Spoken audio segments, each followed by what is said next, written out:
Of deliberations in the George Washington Bridge Lane closing trial in New Jersey without a verdict. 2 former aides to Governor Chris Christie are charged with conspiracy. Among other charges, deliberations resume tomorrow. I'm Barbara Cusack. 2 Iowa officers killed in early morning ambushes are being honored with memorials outside police stations. Attorney General Loretta Lynch condemned the senseless attacks. We are determined to hold to account anyone who targets police officers simply because they have the courage and the selflessness to wear that badge each and every day.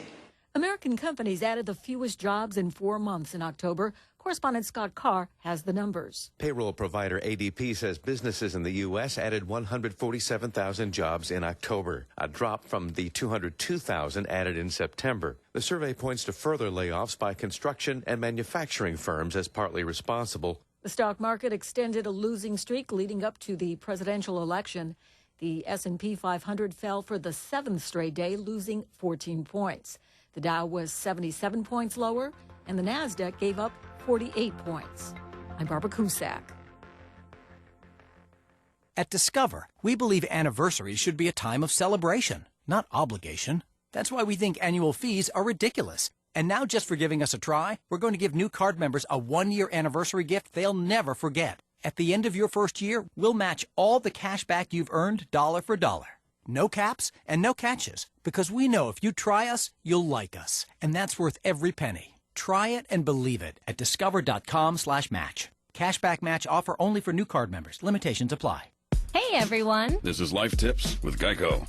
Life tip 1. You can use a razor to shave those little lint balls off your sweatshirt or jacket. Speaking of jackets, try wearing yours backwards. You could use the hood as a convenient snack trough. Life tip 2. Switch to Geico and you could save hundreds on your car insurance. On top of that, the Geico Insurance Agency could help save you money on home and renter's insurance. Geico. Get savings into your life. Visit geico.com today. Might a more than 100-year drought finally be over? Imus in the morning. It's 6 a.m. Your kids are safe and asleep, and your clock radio's just gone off. Who do you want the I-Man to be screaming about? What's going to wake you up is me slapping you alongside your head. If you thought the I-Man was dead, you lost. The I-Man is back in Tampa Bay on the stations of the Tan Talk Network. Catch Imus in the morning right here. Are you looking for a job? Join me, Gene Hodge, on the Employment Opportunity Hour, Thursdays from 7 to 8 p.m., where I will tell you and share with you, as well as answer all of your questions and help you find enjoyable employment instead of a job. This is the only talk show that talks about everyone who makes up our workforce. Join me on the Employment Opportunity Hour every Thursday from 7 to 8 p.m. on the Employment Opportunity Hour. Hey everybody, this is Pastor Marcia McAllister from Beacon of Hope Ministries. We want you to join us on Sunday afternoons at 3 o'clock on this radio station for our 2-hour show, talking to you about the Word of God, giving you great contemporary music, some lively chat, and just some food for thought. You'll be encouraged to know how very much God loves you and how He has a plan for your life. Join us this coming Sunday at 3 o'clock on Living the Good Life.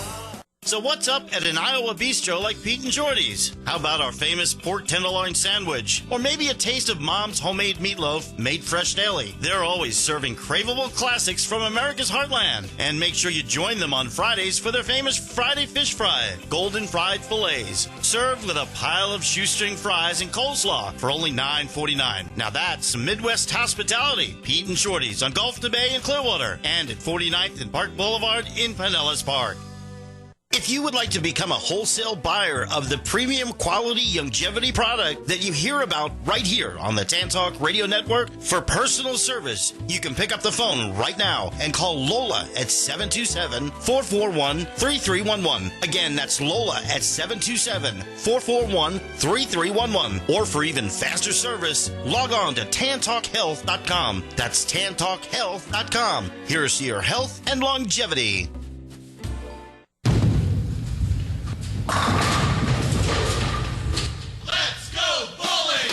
Let's Go Bowling, heard on the Tan Talk Radio Network every Wednesday, 11 a.m. to 12 Eastern Time. Sponsored by 12 Strike and Innovative Ball Spinner. If you bowl, if you haven't bowled in a while, or if you never bowled, why don't you be one of 65 million people have bowled last year? Listen to the tip of the week. Bowling stars, old and new. Let's Go Bowling Show. GoBowlingShow.com. Don't turn it off now. You need this stuff. Tampa Bay's Tan Talk Radio Network. Welcome to Hollywood. What's your dream? Everybody comes here. This is Hollywood, land of dreams. Some dreams come true, some don't. But keep on dreaming. This is Hollywood.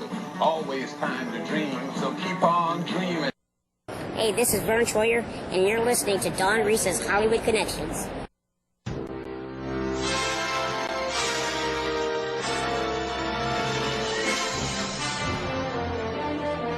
All right, it's Wednesday. You know what that means. It's your number one entertainment show in the Tampa Bay area, Hollywood Connections. Now your host, the lady with all the connections, Dawn Reese. Lights, camera, action. You're on. Thank you, Peter Blake. And wow, today, Larry, oh my gosh, we have a power-packed house on Hollywood Connections. It's huge. We do. We have an amazing show, and that was the longest dawn I've ever heard. I felt like I was going to come out and wrestle. There you go. Like I'm going to wrestle. I tried to give you a good intro. That was awesome. Thank you. Awesome. A That was ringmaster. I know. Been told I got a good voice, so, try to use it. Voice. You do, and I got a surprise calling in for you, too, in about 5 minutes. I always like surprises on your show. I know. That's why you got to listen to Hollywood Connections on Wednesdays from 6 to 8 on the Tan Talk Radio Network. I know. So, Peter Blake, let me know when he's on. That would be cool. All right. He, I thought it was a she. He. Oh, okay. He. It's a VIP, and I called him when I was at the gas station. I'm like, oh my gosh, I got through to his corporate office. I'm excited. And thank you for having me on your show the last half hour. No problem. Tell everybody who you are. My name is Raymond Miller. I am the president and general manager of the St. Pete Tide, a new professional basketball team here in the St. Pete area. That's Awesome. right. And also, Peter Blake, you're our sports guy as well. That's right. I do the only FM sports talk show in the Tampa Bay area, the Sports Web, from 3 to 5 on Saturday afternoons. Bring your passion, bring your excitement, just don't bring any nonsense. I'm your host, Peter Blake, giving you something to think about. I love it, Peter. And we have Larry in the house from Sonny's Comedy Club. Yeah, we got a little comedy moment, aren't we? Yes, we are. We're going to have comedy after some sports talk in a second. I want to ask about basketball. Yeah, I know. I'm excited. I know. And we have to have everybody go to Sonny's Comedy Club, right? You don't even have to go over the bridge. It's right on Highway 19 on Sunset Point. Yep, just get up at Sunset Point Road at the exit there, and underneath the bridge, we have a comedy show on weekends. You can bring your own bottle of wine from Albertsons. And can you really?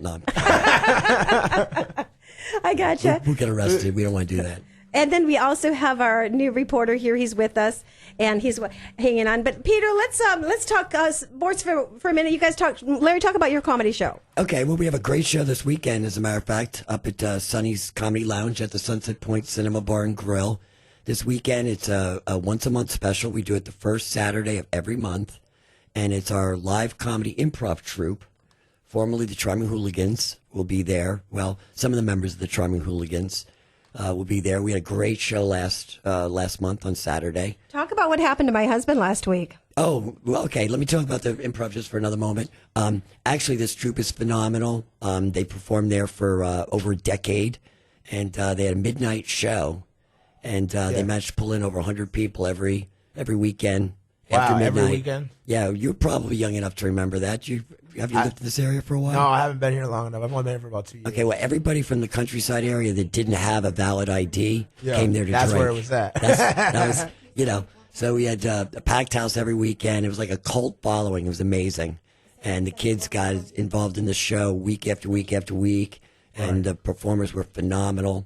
And some of them have gotten older, but they've gotten better. They're still funny. They're funnier. funny as could be, and we got a great show. If you love comedy improv, if you like Whose Line Is It Anyway, that's what these guys are all about. It's a little more adult than that, a little more R-rated, maybe But don't X-rated. fall asleep like my husband did. Okay, well, we'll get to that. Now, last weekend we had a phenomenal show at the club. Yes. Friday and Saturday night. And Saturday night we had a very special, was it Friday or Saturday? It was Friday. Friday night. We had a very special headliner, one of my all-time favorites, Bill Bull Ossie, who started his career on my stage.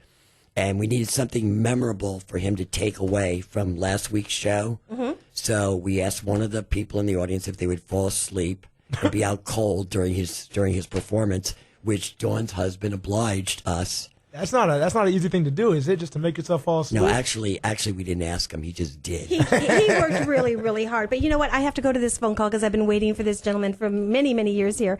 And we have a surprise for both of you sports fanatics as well. And I have John Steinmiller on the phone. John, are you there? Yeah, Don, I want to hear the end of that story. Oh, well, he fell asleep and we threw him out and called the police. That's No. it. What happened was that my husband wakes up. Now he's getting more comfortable in the chair and he's getting more comfortable. I'm like, oh my God. And the comic is zooming in on him.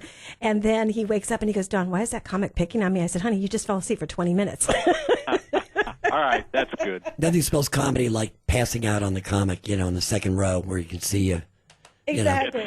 Exactly. Great. Well, there's so much good comedy around. It's amazing how that whole industry has really blossomed, at least in the Midwest. I'm sure it is down there, too. We're making it happen here, John. And, John, what is your title now? Now, I worked for the Milwaukee Bucks back in the days. I was 20 years old or 19 or 20.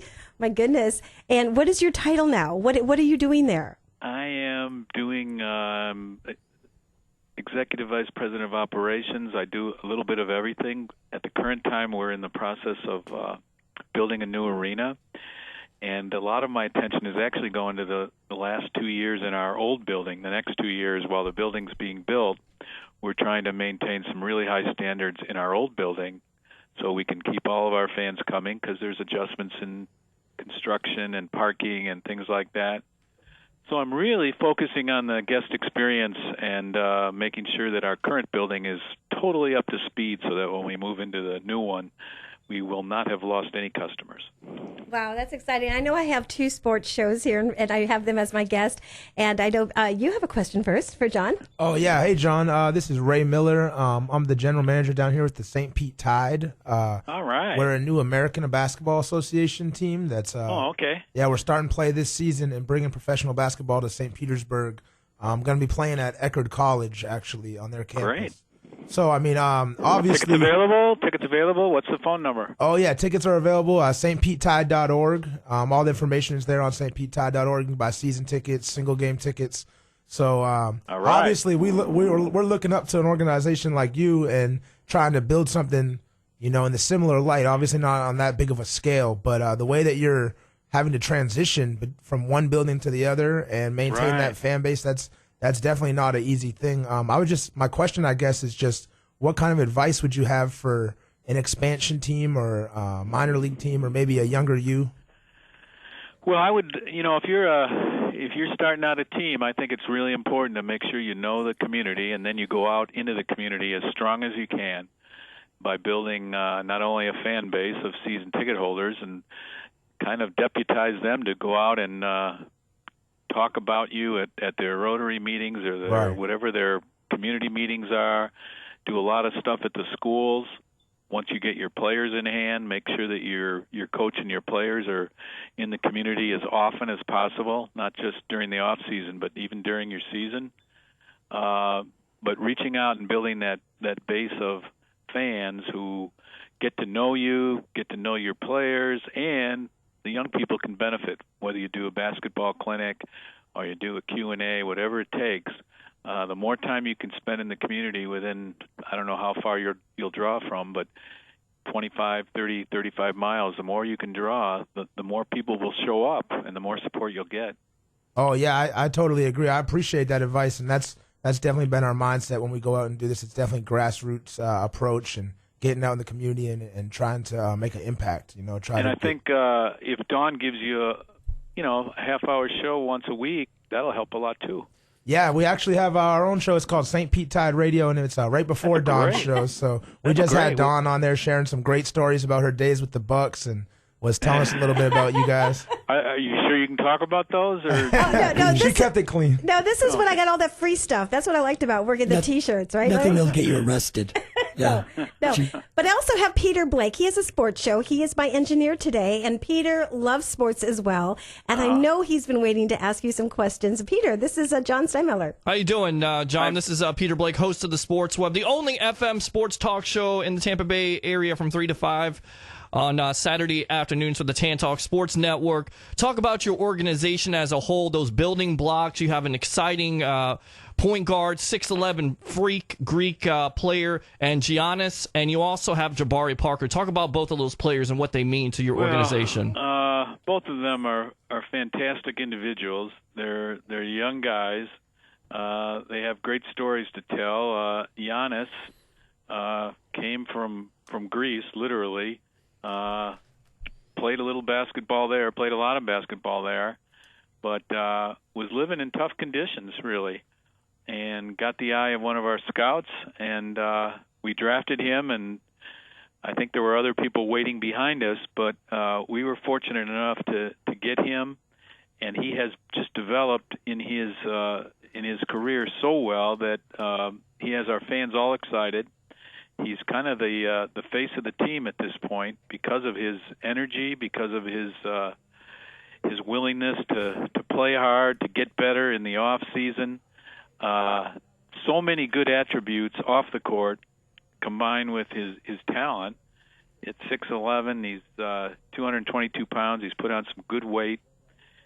It's just an amazing process to watch. He's a mismatch nightmare because if you're playing this guy at point guard or even at the 2, I mean, try to guard that. I mean, his athleticism is ridiculous. And then Jabari Parker, who got hurt his first year, I know you're excited to have him back because he was a player at Duke, highly productive. He's got the athleticism. I mean, these are the guys, the two building blocks that are making it possible for the Bucks to move into their new arena.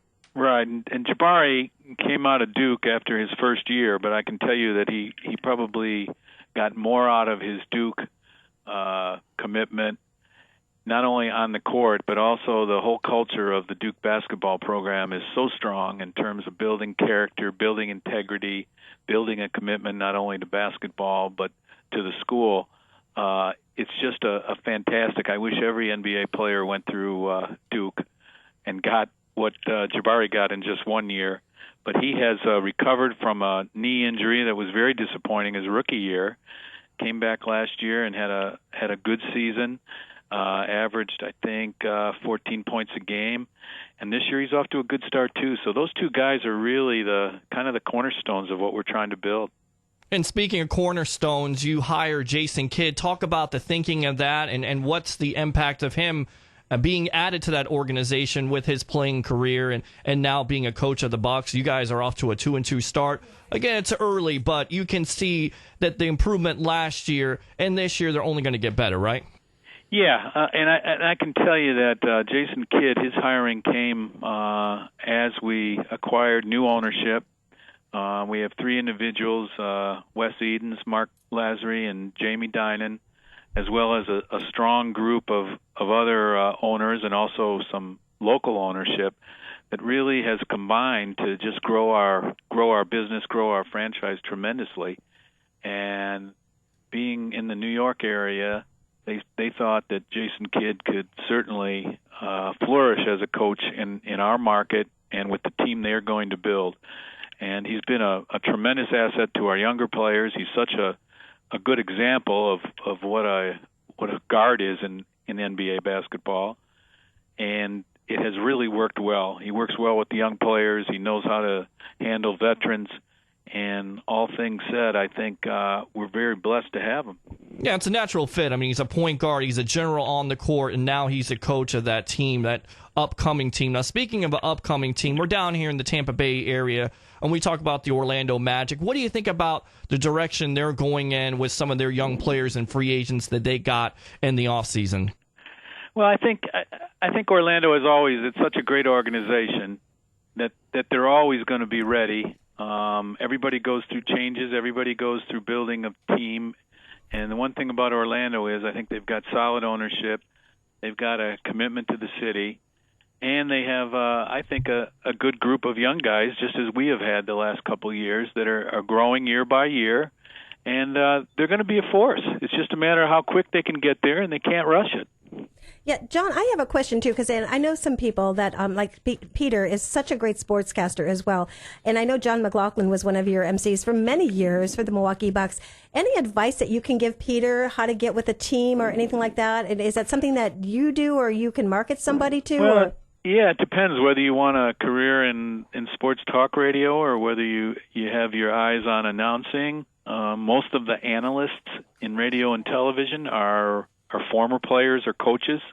That's the hard one to crack into because to be an expert, a lot of people feel you have to have played the game either in college and or professionally. Exactly. But in terms of play-by-play, that's something that you can start on very early in your life, in your career, by just getting used to doing play-by-play, creating your style, listening to all the ones who are on the air, whether it's in radio or TV, and maybe picking up points, not necessarily imitating, but learning what you like about how they perform their commentary or their play-by-play, and then go to work at it, whether it's high school games, college games, throw your hat in the ring, and just doing any sport. You may have a priority of sports, but having enough knowledge of any sport, if there's an opening, to take it and work at it, and then really work at getting better and moving up the chain, whether it's a small college that from there you jump to a mid-sized college, and from there you jump to a larger college situation. It's a matter of developing your style, being good at it, and looking for opportunities. And sometimes they come in strange ways. Gotcha. Now, also, isn't Milwaukee Bucks playing Orlando pretty soon? It's coming up, yeah. Are you going to bring a group here? We got some great group ticket rates. I'm sure that we'd be happy to. I know. And I know the station has a charter jet, I'm sure, so you could just put 8 or 10 people on and come on up. And you know the weather's great here. It was 74 degrees yesterday. I know. And sunny. So there you go. You got to get your tickets quick before the weather changes. I know. I think Orlando's coming up very shortly, and I'm looking at my schedule. Are there any will call tickets, John? I'm putting you on the spot. I'll give a commercial for the Bucks. November 21st, we'll see Orlando. So that will be. Maybe you call me back before that game and we can bet on something legally, not illegally. But I gotta say, I'm a Magic fan, but I would favor the Bucks here because I think the Magic, to me, they got some things they have to work out. They have some veterans in Ibaka and Biyombo, but besides that, Fournier, he's okay, but where's the other scoring coming from? Look at the Bucks, and I think they're a little bit more. A little bit better at this point. You have scorers, you have an identity. I don't think the Magic have definitely found that identity yet. No, but that'll take time. But every game that goes by, they get better. And we have guys that are new too. We've got 4 or 5 new players that are regular players. You never know in our league, and I think our conference is a tough one, but. It just happens where some nights, if you get the effort, you can really surprise a team that's better. Very true. I'm not predicting a loss by us, but I am telling you it's going to be a difficult game. That's for sure. You look at the Magic game last night. I think they survived the 76ers, and 76ers are looked at as a team that is just. I think every year they are going to the process of trying to draft first-round picks. What is your thought process on what the 76ers are doing as an organization? Do you like that? Because it kind of hurts the fans in the way of, well, we're looking to draft number 1 every year. I don't know if fans can buy that. Are you? Well, I don't know. I think they're out of that mode myself. I think they have Colangelo there, Brian Colangelo, who's the president and GM, I think, or at least the president of basketball. He knows how to build a team. He's done it in Phoenix. He's done it in other places. And I think Brian Colangelo will speed up the process. I've already read a little bit about him that he's not into this play to get a first round pick. He wants to build a team, get the most out of it, and add to it.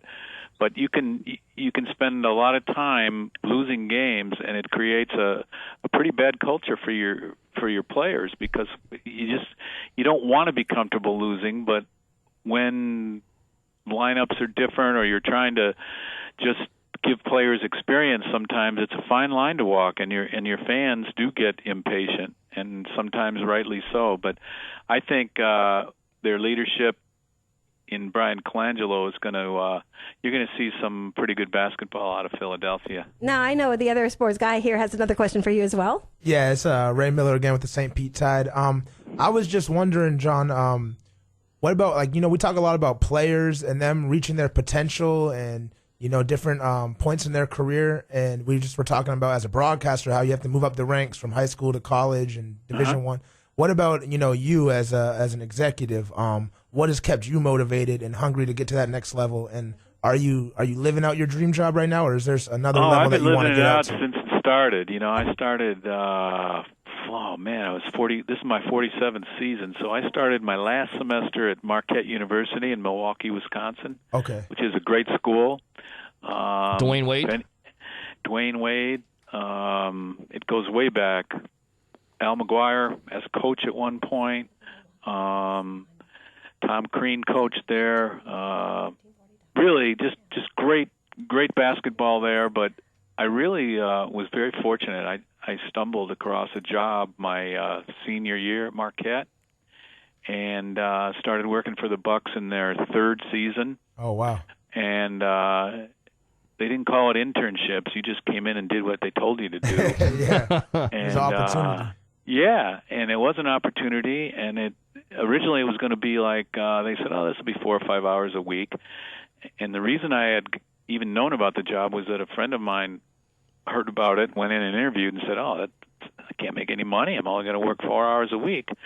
Well, when I heard it was the Bucks, and I'm a big basketball fan and was then even, I went down there, interviewed, and got the job, and I heard that 4 or 5 hours, but first of all, it ended up being about 10 hours the first week, and then the second week it was 20, and in a month I was doing 30, 35 hours just because I stayed busy. They had a front office there of about 10 or 12 people, and that included ticket sellers, general manager, a president, an accountant. Wearing a lot of hats. So there was a lot to do. I learned a lot, and there was a change in management where our president went down to Houston to help build the Houston Summit, a new building in Houston for their team, and he took the PR guy, and that's what I had majored in, basically, public relations and marketing and advertising.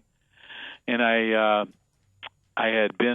been pretty good in my job. I went to full-time after graduation, and I spent 2 years full-time doing whatever they told me to do. I worked in tickets, worked in our basketball camps. We had a great youth camp program in the summer. But I was mentored by Wayne Embry, who was at that time our player personnel director, and a guy named Jim Foley, who was our PR director. And Jim Foley went down to Houston to help Ray Patterson build the summit and get their team really on the radar down there. And then Wayne Embry became the general manager because our president went to Houston. So I was able to interview for the PR job and got it at I think I was 22 years old then, and did that for about 7 years, and then moved on to the business side, and I've been there ever since. Wow. So it really it's hard to get in places. That's impressive. You have how you to start anywhere. You got to. it.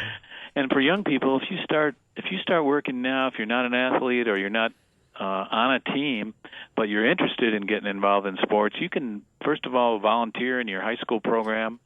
You can usually get paid possibly part-time on a college, working in the college athletic office or working for one of the sports, and just get experience in organization and being around athletes and being around coaches, and just develop a foundation not only of sports but just of committing yourself to work.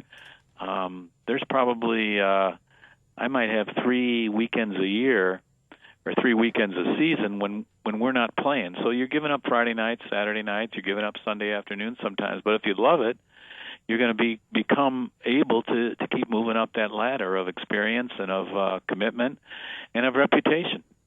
Wow, John, I think we should just add you to the show once a week, and you can call in, and I think we could have the John Steinmiller moment of the Milwaukee Bucks. Yeah, that would be fun. I'd love to create some fans down there. Can I ask a question of your sports experts there? Sure, go ahead. I kind of follow the, in addition to Bucks, which are my favorite team, of course, but I follow hockey a little bit, and I'm wondering about that guy you have that's tied for the NHL lead in goals. Who's on the he's on the Lightning? Killorn. Steven something? Well, Steven Stamkos, but you also have Killorn on this team. But yeah, Steven Stamkos is a heck of a player. He's a superstar.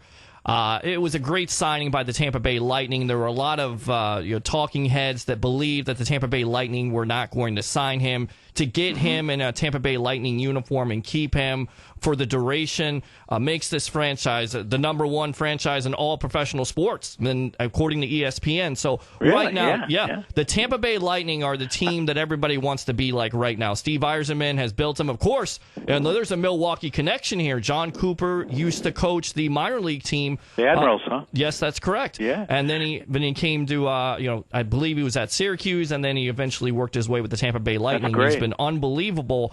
And this team should win the Stanley Cup this year. They have everything really? that you would want. Absolutely. Goaltending is going to be the key here. Defensively, they have to get better. Power play has to get better. It's early in the season. The power play hasn't been early. Right. But Ben Bishop has to stay healthy. And saying that, if Bishop doesn't stay healthy, they still have Vasilevsky. They have the experience.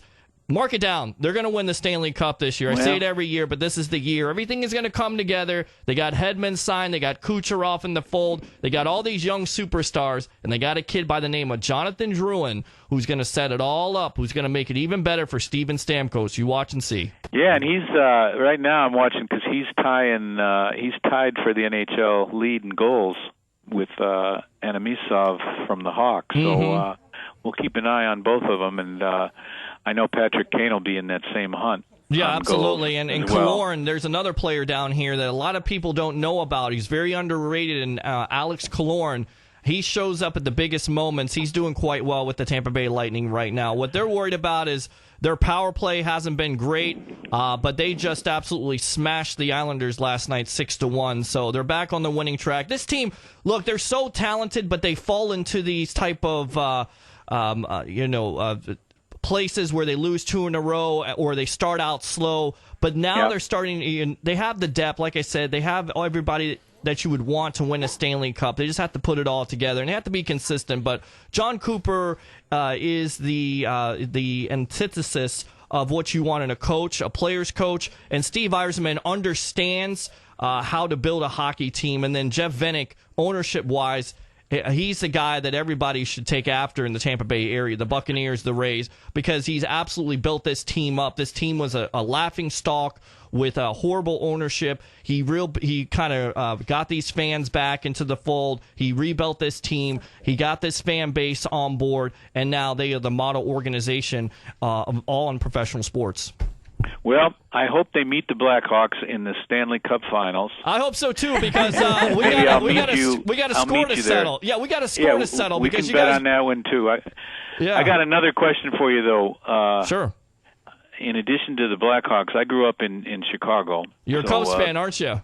I am a Cubs fan. I wanted to ask you if Joe Madden can work his magic tonight. Yes, I think he can, and I'll tell you why. Because Corey Kluber is on, I believe, 3 days rest. He's already pitched.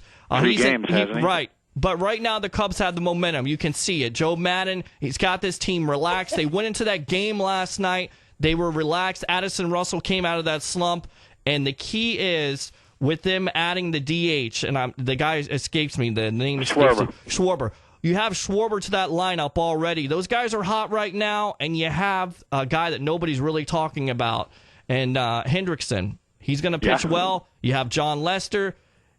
The Cubs are going to win it tonight. They're going to break that 108-year streak. They're going to win the World Series, and the reason why is because Joe Madden and because Theo Epstein put this team together so perfectly with veterans and with rookie draft picks, and they've all come together, and it's because of Joe Madden. And the biggest mistake, and every Tampa Bay Ray fan knows this, they're listening right now, and they're basically pulling their hair out, is to get rid of Joe Madden, the winningest Rays manager in their history. You get rid of the best manager in the game. He goes to the Cubs. He wins the World Series. That guy's going to be a legend. I grew up as a Cubs fan in 1989. I remember that team with Don Zimmer, and you had Greg Maddux, and you had Damon Berryhill, and you had Dwight Smith, and Sean Dunston, and Mark Grace, and Ryan Sandberg, and all those great players, and they couldn't get it done. But the reason why they're going to get it done tonight, they made the moves at the deadline with Chapman. They have the management. They have the players. They're going to get it done tonight in Cleveland. And it's interesting that Francona, the manager of the Indians, and Theo were together. Correct. And also, if you think about it for a minute, John, because you're a big-time baseball fan, in 2008, who did Joe Madden beat to get to the World Series against the Phillies? Terry Francona. There you go. History repeats itself. So, and I think Joe Madden's got something on Terry Francona. I believe he's 11-3 all-time in World Series games. But there's something about Joe Madden, and there's something about this Chicago Cub team that you say, you know what? They weren't the best team in Major League Baseball for no reason. They're going to get it done tonight. So, well, if they do get it done about 11:30 at night in your area, look out the window because Chicago will be glowing the minute that game's over if they win. You'll see the fireworks. They run the fireworks out of every neighborhood, and hopefully it'll be a great, peaceful celebration if they can come through. And there's a lot of Cub fans that have been waiting for a long time. Yeah, and you know what? Here's the funny thing here. They're flying Charlie Sheen to Cleveland. I don't understand why the Cubs haven't flown Thomas Ian Nichols. Because if you remember, he was in Rookie of the Year, that movie. Great movie. And he actually won the World Series. Charlie Sheen took the Indians to the World Series. They never knew if they won or not. Of course they didn't win. Why aren't the Cubs flying Thomas Ian Nichols to Cleveland? I mean, we got Bill Murray there. Yeah, we got Bill Murray and John Cusack. And Cusack, and you got also Eddie Vedder from, I'm trying to think. Pearl Jam, yes. Yep. Well, John, I want to make you part of the show. I'm going to give you a proposal after the show. You just call me. Call me anytime. I know. And you have one more question for John. I know we have callers left. Yep.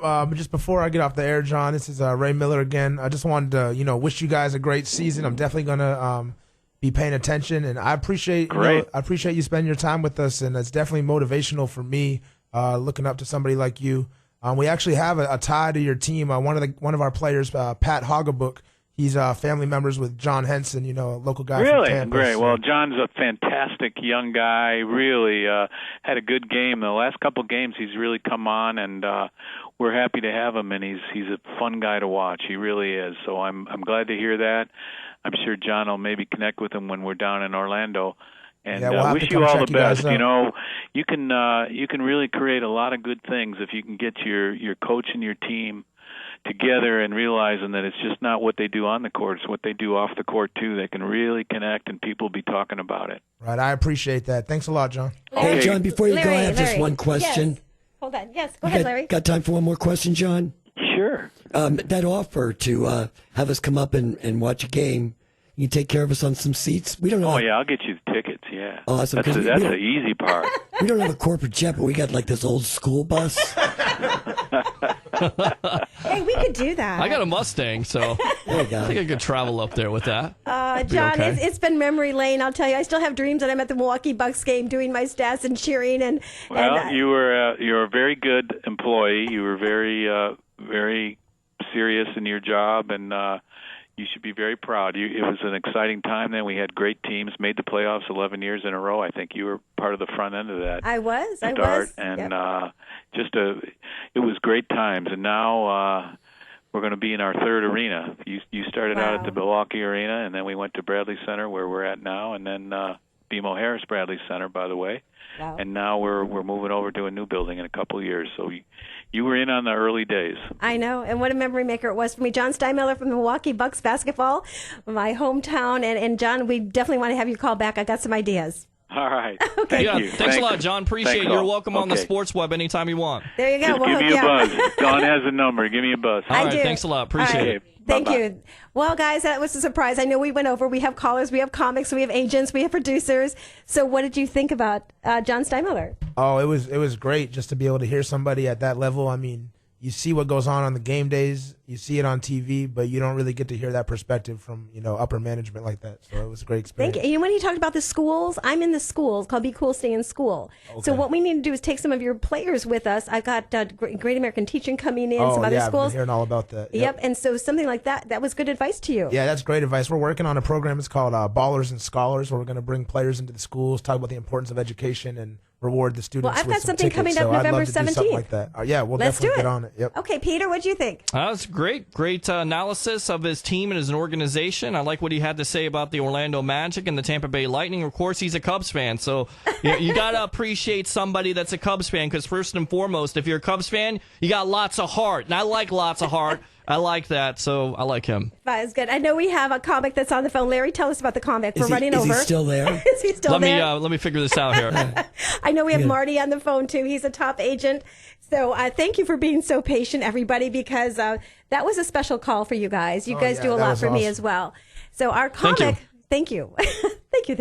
Thank you. Thank you. All right, who do we have on the air? We got Jordan on the line. Jordan. Hello. Hi, Jordan. How you doing? I'm okay, Larry. How are you, baby? Did you check out that interview we just had on the air? I listened to almost all of it. It was very interesting. Very, very interesting man. I'm a large fan of Milwaukee and Are all you? its denizens. No. I have a quick little story with the Magic got mentioned, and I'm not a big sports fan, but I have a quick little anecdote about the Magic.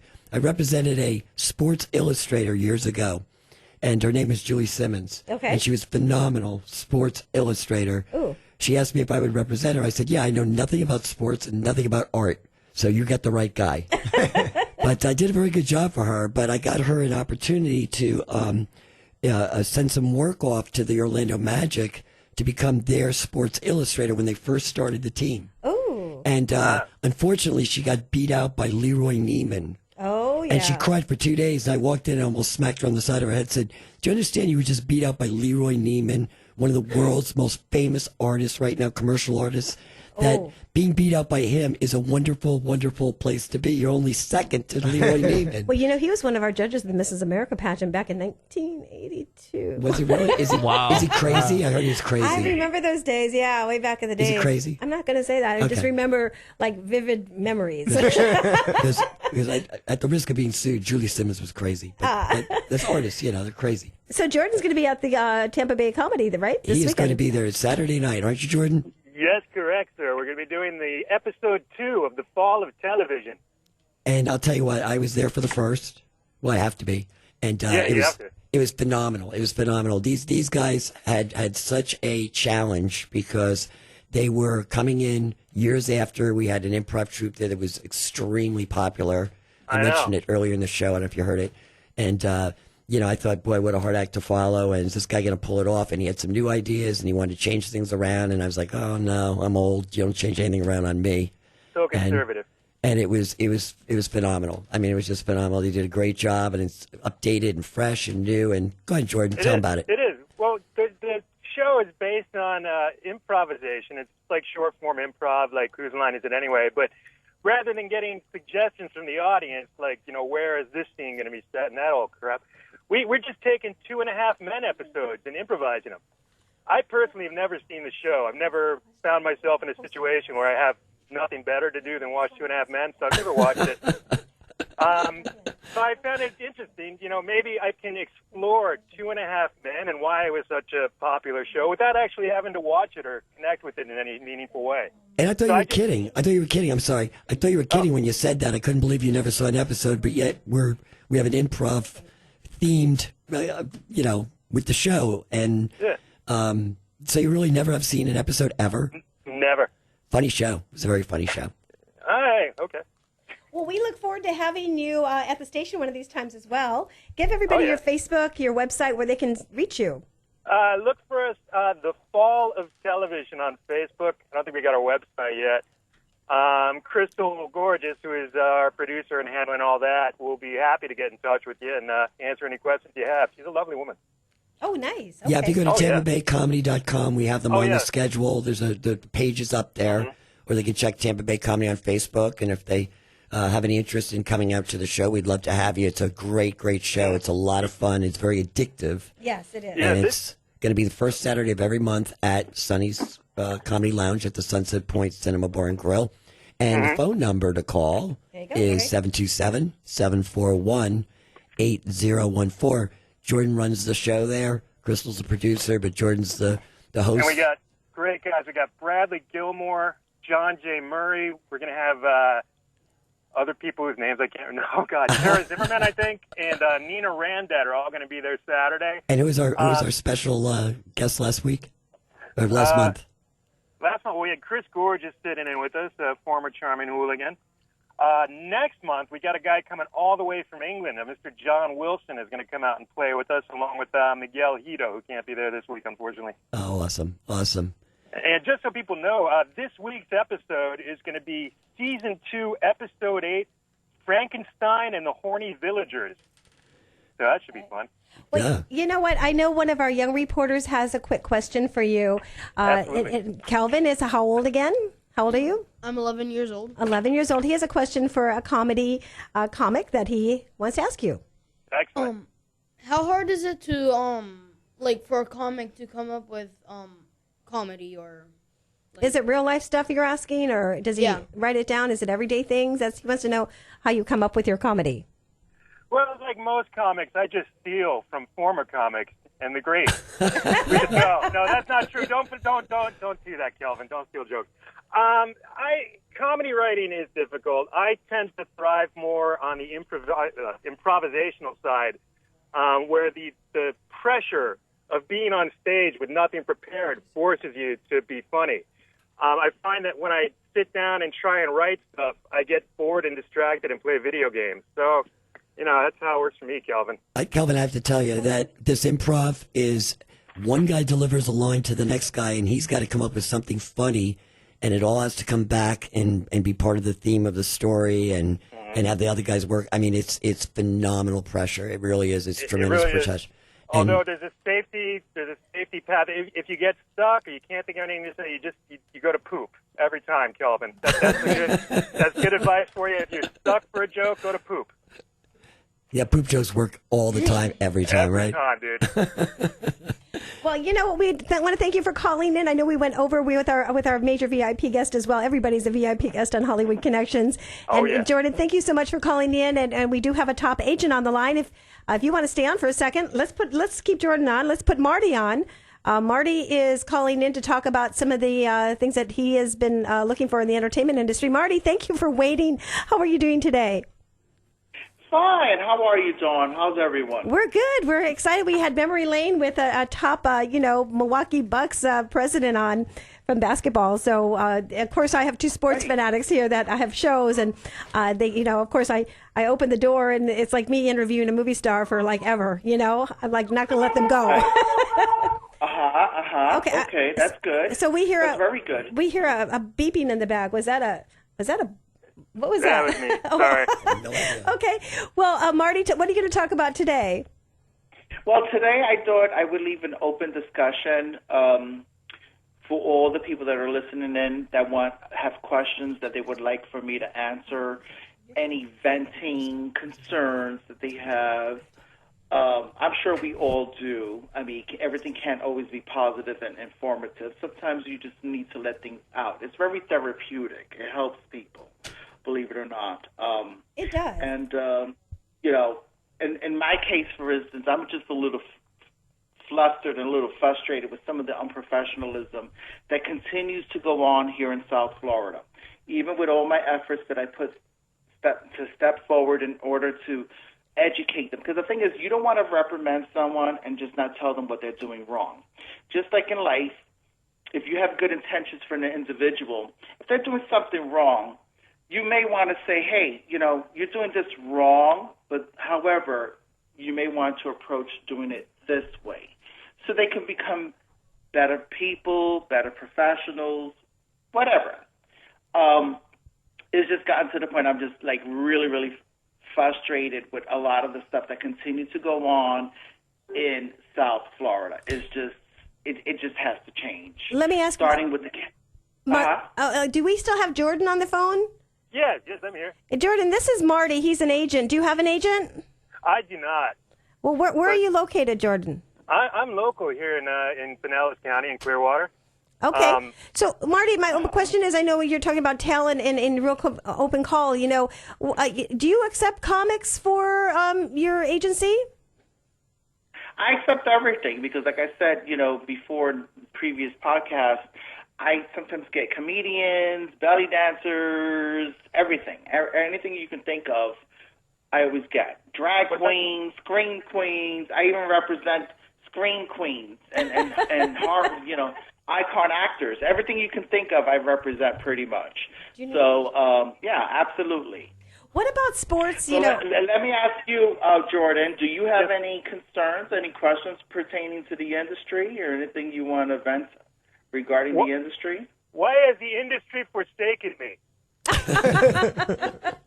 Why? Because we have numbskull politicians that think that we do not deserve to have the industry shooting here because they think that, and it's sad because Florida was once becoming the next Hollywood, okay? Mm-hmm.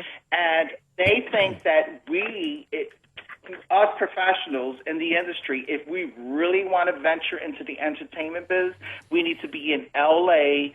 or Atlanta or Canada. It's very disheartening, it's sickening, but that's what we're dealing with. And then you have people like myself, a licensed agent that spends all this money every 2 years to renew my license, and then we have hardly any work for our wonderful actors we have. And then it's kind of like a domino effect, because all the good actors, since there's no work, there's not an abundance of work here, they move to L.A. I lost, within the past 2 years, I've already lost over 200 actors to L.A. Wow. And the numbers keep escalating. So, Marty, our only real hope here is a massive earthquake on the West Coast at this point. Is that correct? Let me tell you, that's a good one. I also think we need to change things, okay? We have a lot of politicians here in the state of Florida, and I love Florida.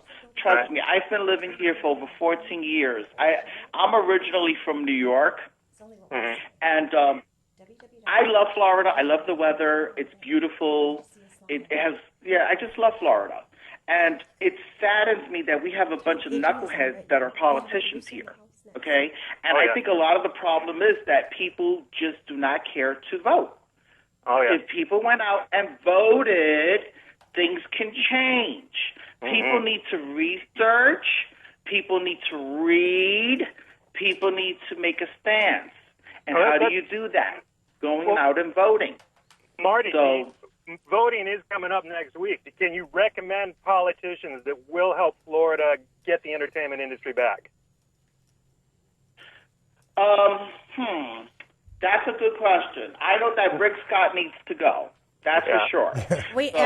Everybody. Well, we've almost found the last Rick Scott needs to go. Yes, he needs to go.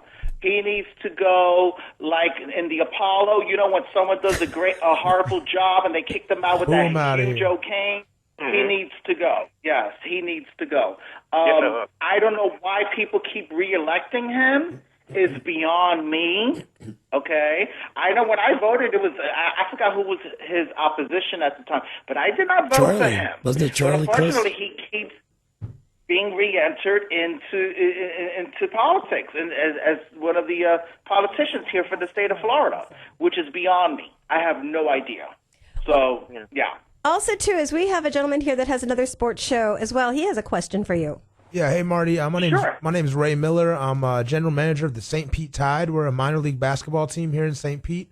First I just wanted to comment about what you were talking about. I went to college at Emory University in Atlanta and studied film studies, so I saw how Atlanta has come a long way in the last 8 or so years, and I was just a lot of it is because of the politicians and the tax laws and the breaks that they give the people that come into film there. Right? I haven't been in the area, as long as you have here in Florida. Do you think that there is a hope for the film industry here, and is it just a matter of getting the right politicians in there, or is there something we can do, in the community to build? I want to believe that there is hope. okay? I have been a licensed agent for nearly a decade. And I take pride in what I do because I was brought up in the poorest part of the Bronx where I had to dodge bullets in order to live. And all that humbled me as an individual. It did. Because I was taught, even though with the poorest upbringing, to love people for who they are inside. Not for the color of their skin, not for their religion. I love all types of people. And my agency, when I decided to open my talent agency, it wasn't to put my ego on a pedestal and have this narcissistic thing where I need the attention. You know, some of these agents do that, and I've seen it, okay? My intentions was to help people with their careers. Honestly, effectively, being fair, treating everyone equally. I love all my talent, black, Asian, short, tall, fat, skinny. I love all my talent. But what I've noticed here, and this is another thing, is unfortunately there's a big discrimination here in South Florida, starting from the top, starting with when you get the breakdowns, what is the majority of the breakdowns? Skinny, Caucasian, pretty people. What happens to the Hispanics? What happens to the African Americans? What happens to the Asians? What happens to the people that are over 35 years of age? Yeah. And I deal with this every single day. And I have so many talent that are frustrated.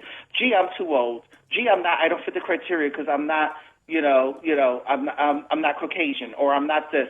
I said, unfortunately, this is what's given to me. I cannot change the breakdowns. Hey, Marty, I totally understand what you're saying. I appreciate that. I got one more question for you. You know, being a basketball general manager, I was wondering, for you as an agent, is there any advice you could give me or to my players about how they can market themselves and how they could use an entertainment agent? Oh, yeah, I want that too. Yeah. How could they market themselves? Yes. First of all, when you market yourself, you have to ask yourself, particularly if you're branching out and your name is getting branded, okay, and it's reaching all over internationally, am I going to be a positive role model or am I going to be a negative role model? Because you can decide to be the negative, like Miley Cyrus, who took all these innocent little children that was watching Hannah Montana, and then all of a sudden she decided to become this crazy girl that thinks that twerking everywhere is cool. and taking her clothes off. Yeah. You see what I'm saying?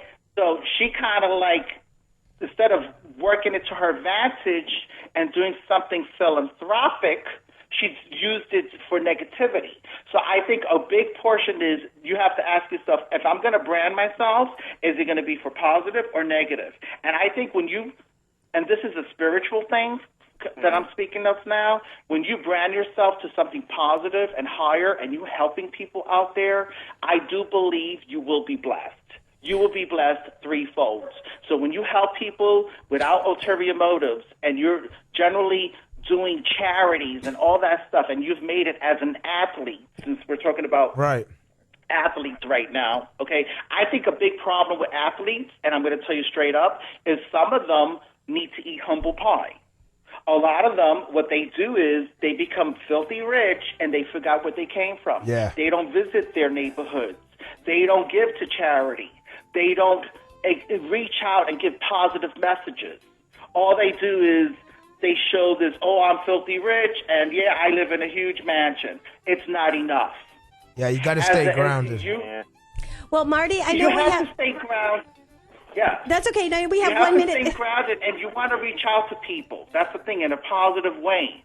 You know, because, it's particularly if you come from a, look, that whole little stance with these athletes not wanting to stand for the Pledge of Allegiance does not sit well with me. I know, Marty. I am sorry. Marty, I know. We have 60 seconds, and I want to thank you so much. And I want to thank you for having behind the scenes with me at the movie in Tampa with my reporters and myself.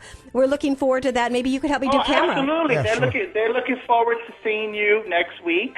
Thank you. I will private message you because I need your address because I think next Wednesday they're going to go on your radio show, correct? Yes, for sure. Director? Yes. Yeah, I'll private message you so you can send me the address and the time you want them there. And I'll send you the address for the shoe location. I have celebrities there that are waiting to be interviewed. They're looking forward to it. All right. And I'm looking with as well. So Thank you, Marty. Everyone that listens in, and have a good evening, everyone. Thank you. God bless. Marty, Sorry we thanks went over, for but the- it was so thanks good. a lot. What a great Thanks show for the today, info. and everybody Love a you, part of it. Going to the top of the hour, I'm Dawn Reese, Hollywood Connections. Go to HollywoodConnections.biz. We'll be right back. You don't want to miss the second hour. We have a major production company in the house. We'll be right back.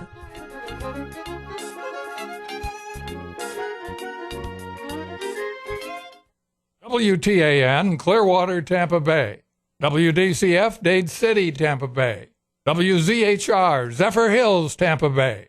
Listen. For our daughters and our sons, that everybody has a chance to contribute. 4 new polls taken by CNN in battleground states collectively show a tightening presidential race. Correspondent John King eyes a must-win Florida. The closest state between Obama and Romney back in 2012. We're going to the wire again. Hillary Clinton with a 2-point lead, 49-47 over Trump, but that's a statistical tie within the margin of error. So Clinton's happy to be on top, but we're going to the wire there.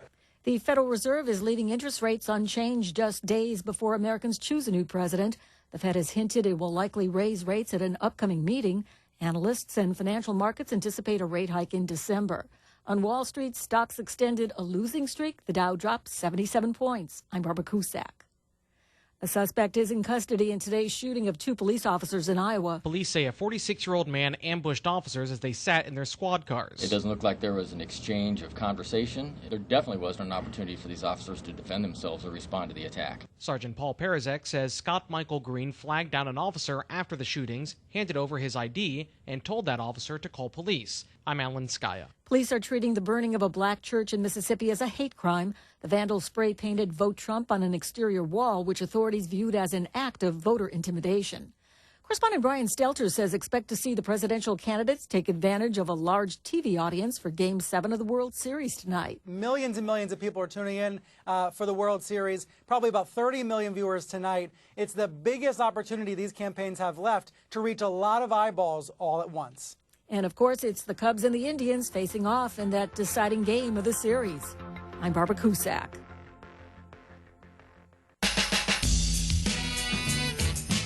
This holiday season, Guitar Center is your best gift ever center. With deals like a Schecter Demon 6 guitar for just $349, a pair of AKG K52 headphones for $29, or Ernie Ball strings, your choice, 3 packs for $10. Save up to 25% on gear in every department. And make spirits bright for every musician on your list. Merry Christmas and Happy New Year! Guitar Center's Holiday Kickoff, going on now, in-store and online. Geico presents a voicemail from your friend, Electricity. Hey, it's me, Electricity, so I'll keep this short. Get it? Never mind. Anyway, I just want to make sure you're not, still mad at me about that electrical fire in your kitchen. I mean, obviously you're not, but I'm just checking to make sure. It's no big deal if you are. It's not like you're asking me to pay for the damage. Right? Electricity won't pay for an electrical fire. Luckily, the Geico Insurance Agency makes getting coverage a snap. Visit geico.com to see how affordable renter's insurance can be.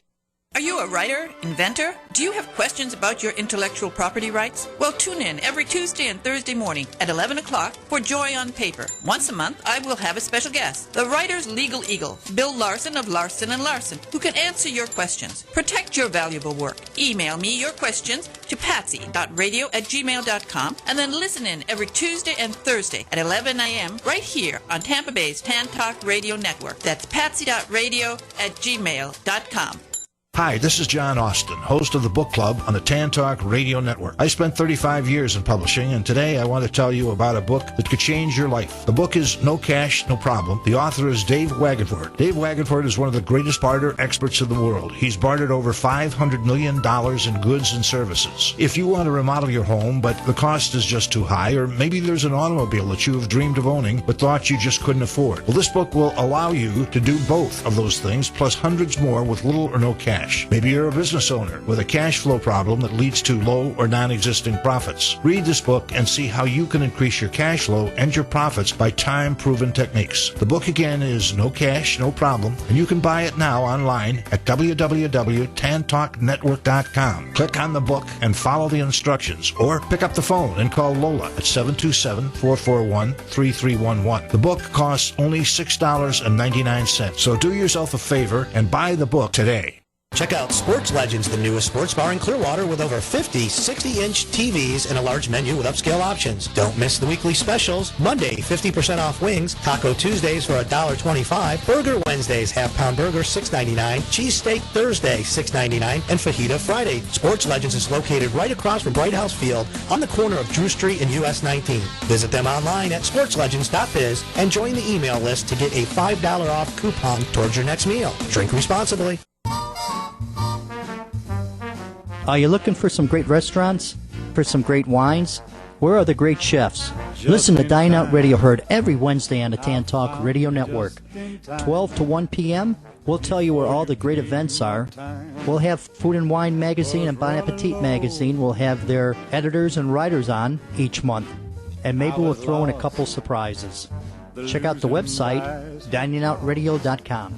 My bridges all... Hi, I'm Dawn Reese, talk show host for over 35 years from Hollywood, California, now in Clearwater, Florida. Tune in Wednesdays from 6 to 8 p.m. Do you want to get connected in show business? Real people that will help your career. Call in to be a part of the show. Do you want to be discovered? Do you have talent? I have weekly auditions. Do you want to be a teen reporter or a beauty queen reporter? Please go to HollywoodConnections.biz and call 727-871-7788 for your audition now. I'm Dawn Reese, your host. Tune in. Don't turn it off now. You need this stuff. Tampa Bay's Tan Talk Radio Network.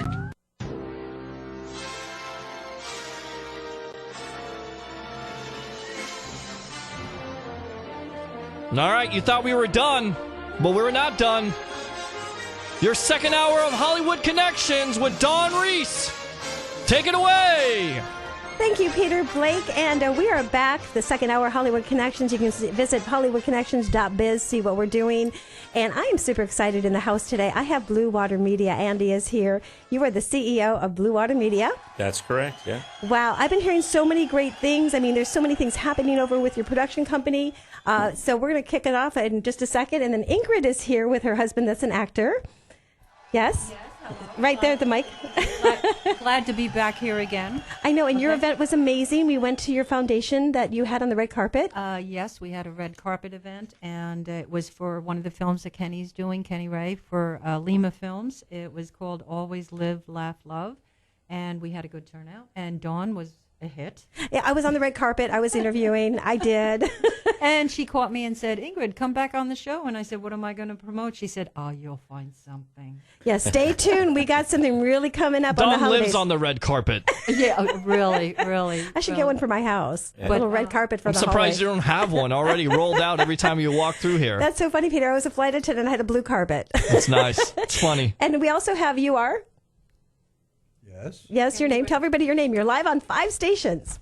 Kenny Ray, hello. Hello, you're live on the air. I'm here. Yes. You're an actor? Yes. Oh, okay. Okay, I have to put his headsets up, I guess.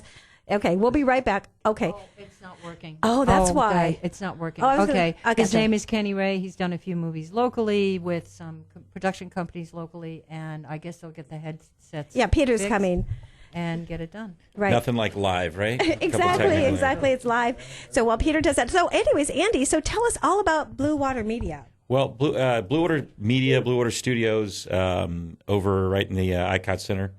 If you don't know where that is, it's over in the Clearwater off of Ulmerton. Mm-hmm.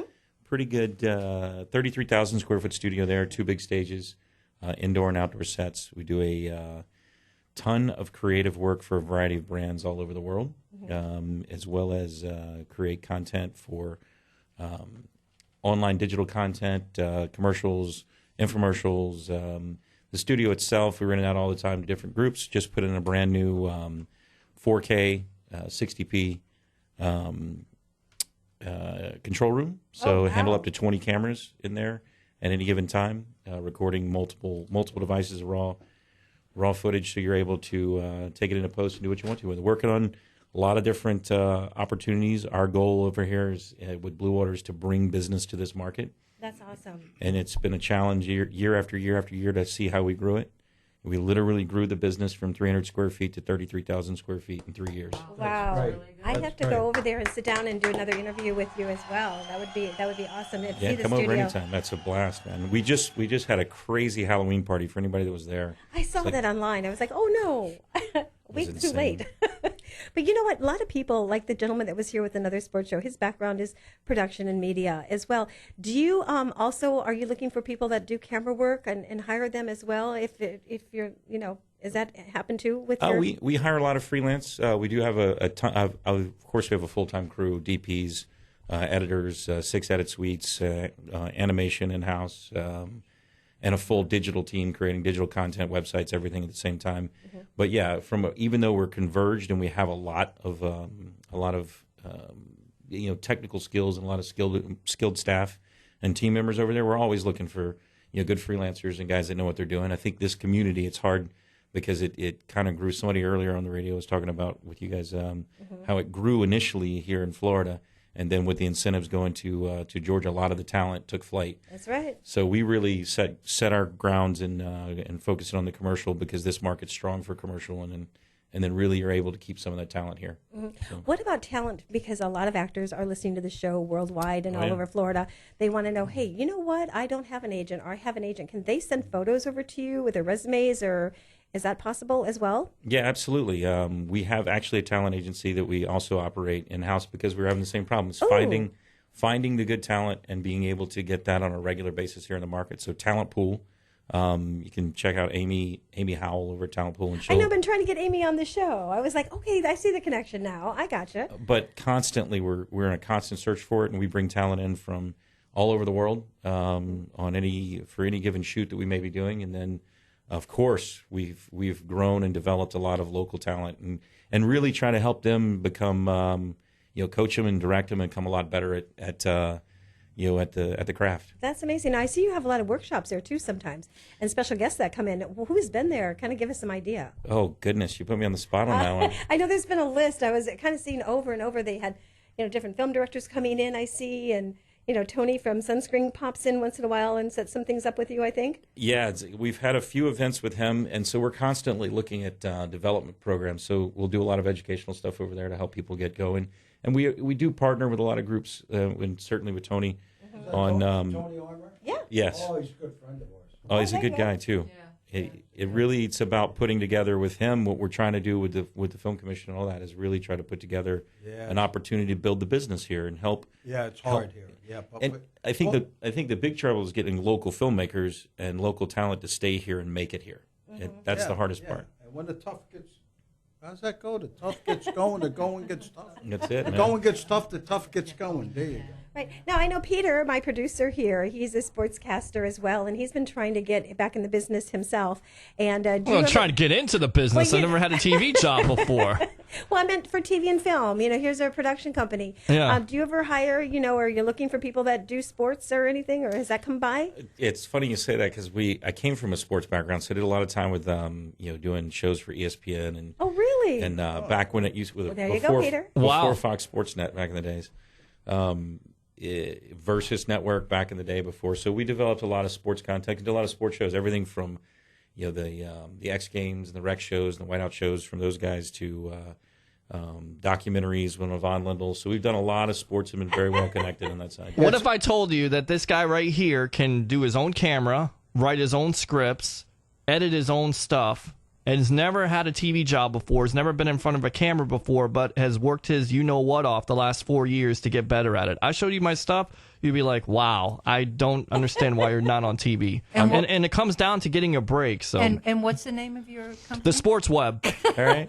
And I do it all. I have lighting. I bought my own lights. I bought my own camera. I do my own editing. You know that's beautiful. Write a check for $39.95 and we can change. There you go. I tell you what. I mean, I think a lot of people in this industry forget the ethic that it takes the work ethic that it takes to start and get into this business because it's a hard business to break into. And so, I was the same way. Before I was producing and directing and developing the business side of it, for me to get the first break, I literally had to sit inside of an edit suite at overnights at the station I was working at to teach myself nonlinear before anybody would give me a shot. And then I said, you know what? I didn't even ask them. I just went out and cut my own spot and cut my own promos for them and said, here's what I can do. That's it. And that's it. Everybody tells you, you can't do this, you can't do that. Well, you can't be on TV because you don't know how to edit. Okay, I'm going to learn how to edit. Oh, you can't be on TV because you don't have a professional camera. Okay, I'm going to write a check and get a professional camera. Oh, your editing still is not good enough because you don't have a lighting. Okay, I'm going to go out and buy lights. Whatever you tell me that I can't do, I'm going to prove you wrong, and I'm going to leave no doubt at the end of the day. So maybe we should talk at the end of the show. Yeah, and I must say, for you guys and for all of us, you got to be dedicated. If you're dedicated, and no matter how much you put in is what you're going to get out. I swear to God, I think every female out there hates me because all I do is spend time in the radio station and editing my stuff on my TV stuff. I'm always doing that. People are like, well, what are you doing? I'm working. And they're like, But I don't understand you have a goal. why. Absolutely. Well, my goal is to be, I'm ambitious. I want to be on ESPN or Fox Sports Net one of these days or NFL Network. And the only way to do that is to grind away and work hard. And you know what? Yes. That's what she said. And just Exactly. And just remember Dawn once you get there. Absolutely. That's right. A lot of it comes down to, I think the key is just doing good work and making sure that no matter what the budget or no matter what the opportunity is, that you deliver good work every time. Mm-hmm. If you set a standard, and which is what we built Blue Water on. I mean, we were getting shitty budgets. I can't say that. No, yeah. Okay, great. We're on cable, right? No, you can't say. We were getting. We were getting the worst budgets out there, right? They were pretty awful, and it was a situation where as we were growing the business, now we get much better budgets and are able to do a lot more. But we always set the standard of it didn't matter what the budget was. It was about what can you make that has an impact, that has a visual, that's visually right, that's done well, and achieves its goal. And if you do that, then the budget doesn't matter. You'll build the budget. The budgets will come if you just do good work. So wow, gotcha. Okay, great advice. Also, too, with how did you start out? How did you get in the business yourself? I mean, from ESPN and the sports background, or I'll to tell you the truth. I was in the print side to start with, and my family was. I was a writer originally, right? Okay. And I went to school at the University of South Carolina, and I get up there, and I get in the first big journalism class, right? And this guy comes in, and he brings this, he'll tell you how old I am, and he brings this computer in, right? And he sets it up on the front of the table and says, "This is the future of print." And he shows us this this strange-looking, vertically set up screen, and he shows us a newspaper in online. And I look at it, and I look at the guy sitting next to me, and I said, "I'm out of print." And he goes, "What do you mean?" I said, "It's over. It's done. Let's go. It's time to leave." So I ended up in a music appreciation class that I was failing, and because it was an 8 a.m. class, and don't know how that works out. Well, you play a little classical music, and you all fall asleep at 8 o'clock, sure, right? Exactly.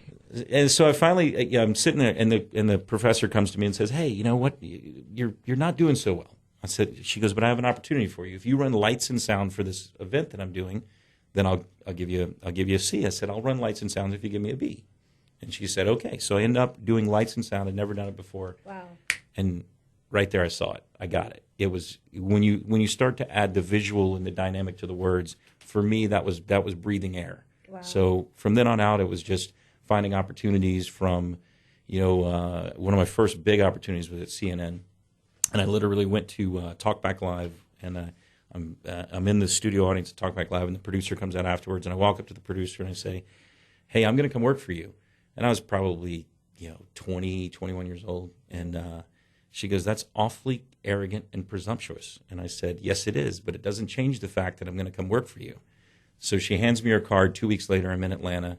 3 months later, I'm an associate producer. Wow. Congratulations. That's awesome. Love it. I think I did the same thing when I wanted to go on the radio, but it rubbed the guy the wrong way. He hated me after that. But you know what? At the end of the day, I'm here. I'm doing my own sports talk show. I did my own sports talk show there. So, you got to be ambitious, and sometimes it rubs people the wrong way. And in order for them to see your vision and truly understand what you're all about, you have to show them. It's not about what you say, but what you do. Yeah, you have to be fearless. And then I think for me, luckily, along the way, I met a lot of great and talented people who I was able to learn from and get better at my craft. And I think that's another big thing, is surrounding yourself with the right talented people. Because if you have, which is what we built at Blue Water, we really built a team of, where you have the best animators, the best editors, the best DPs. From a visual standpoint, we built the expertise the right way. We built the best web designers and developers. And then it's your job as a producer or director, like the way I came up. It's your job at that point is to empower them to make great creative, and then just know where to push and pull and get the work out of it. And you're right about the team. It's more than a team. It becomes a family. It does. It does. Absolutely, man. I got guys that went through, for 10, 12, 15 years.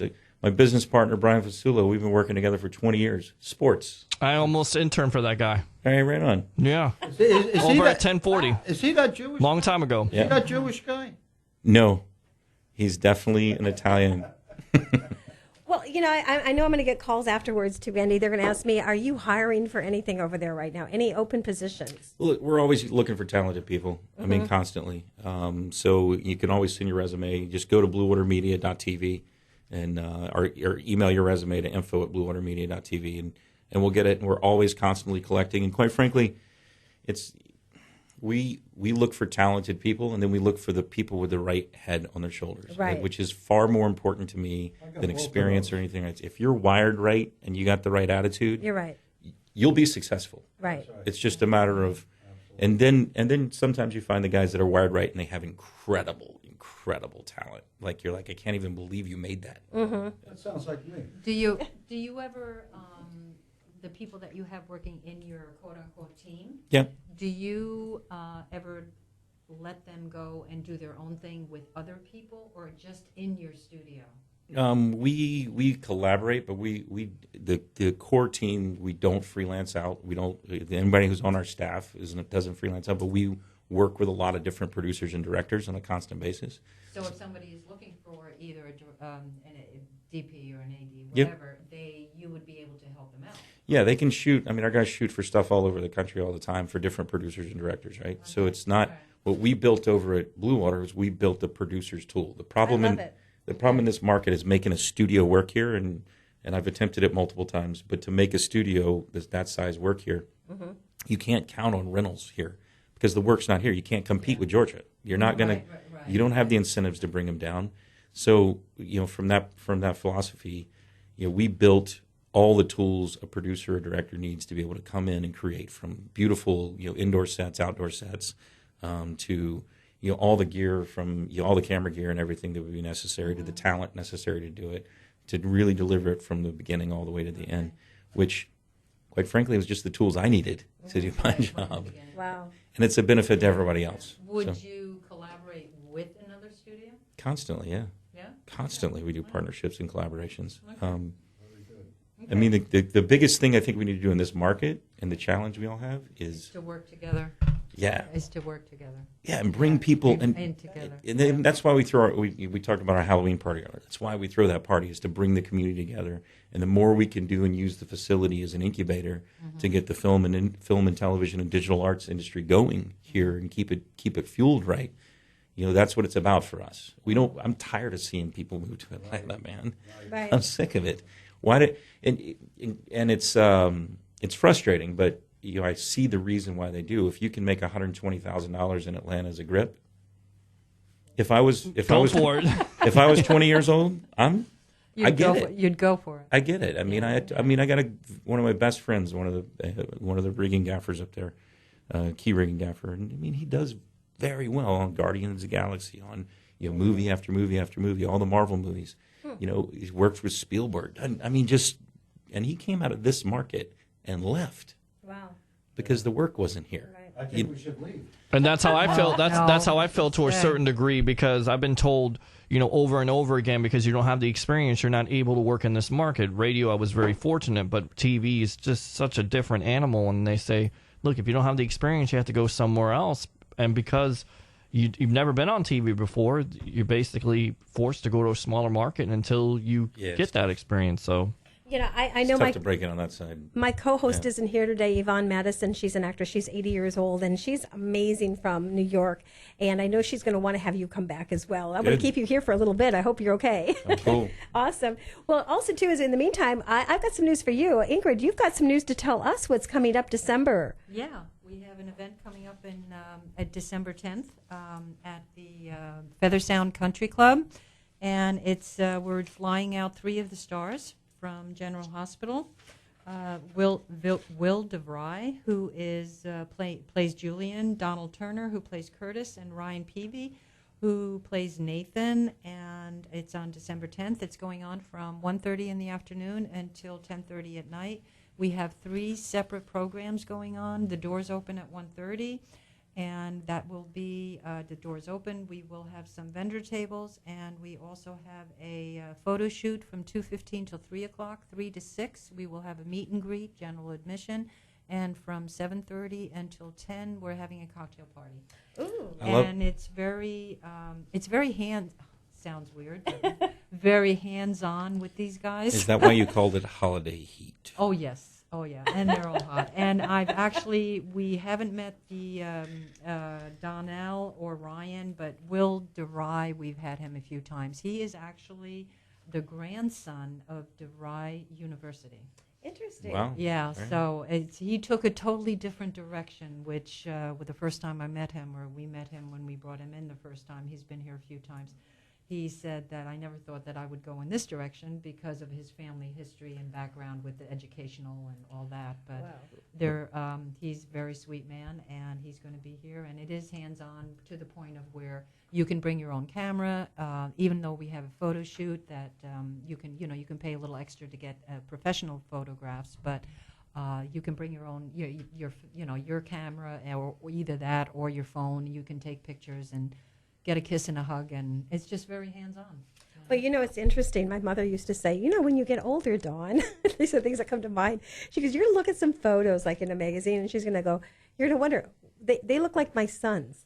Oh, yeah, well, I mean, some of them could be You have handsome my sons. sons. I do. I know.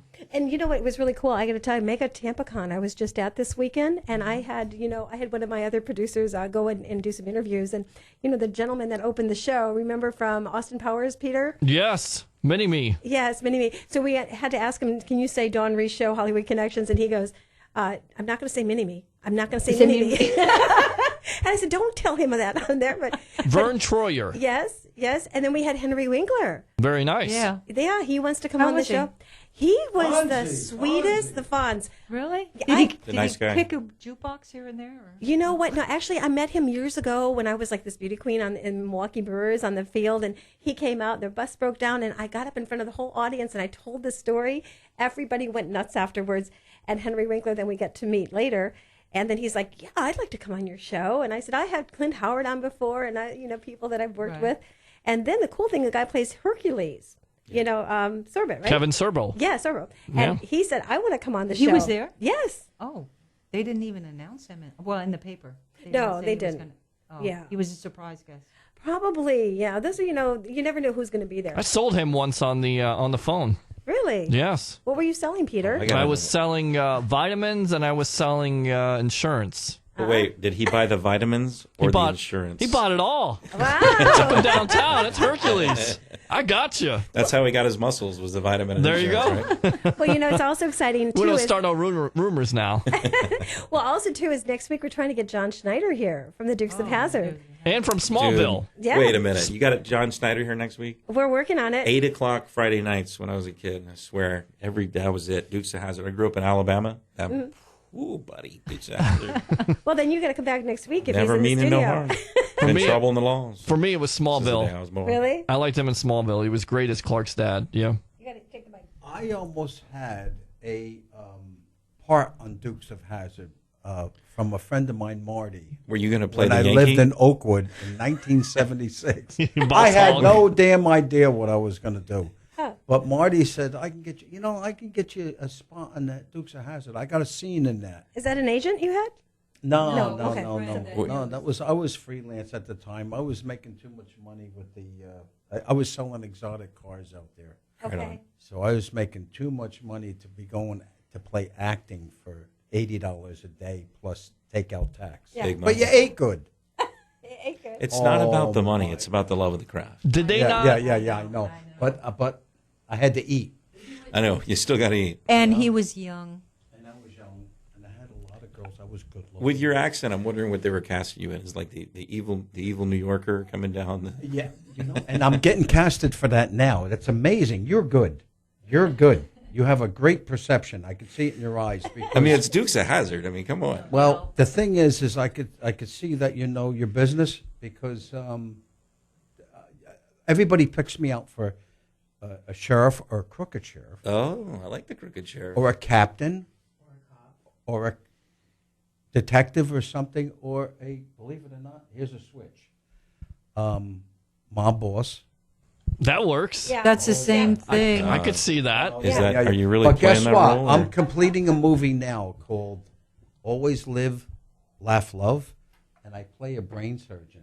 Nice. Wow. That's awesome. And I got about another couple weeks that I'll be finishing that up.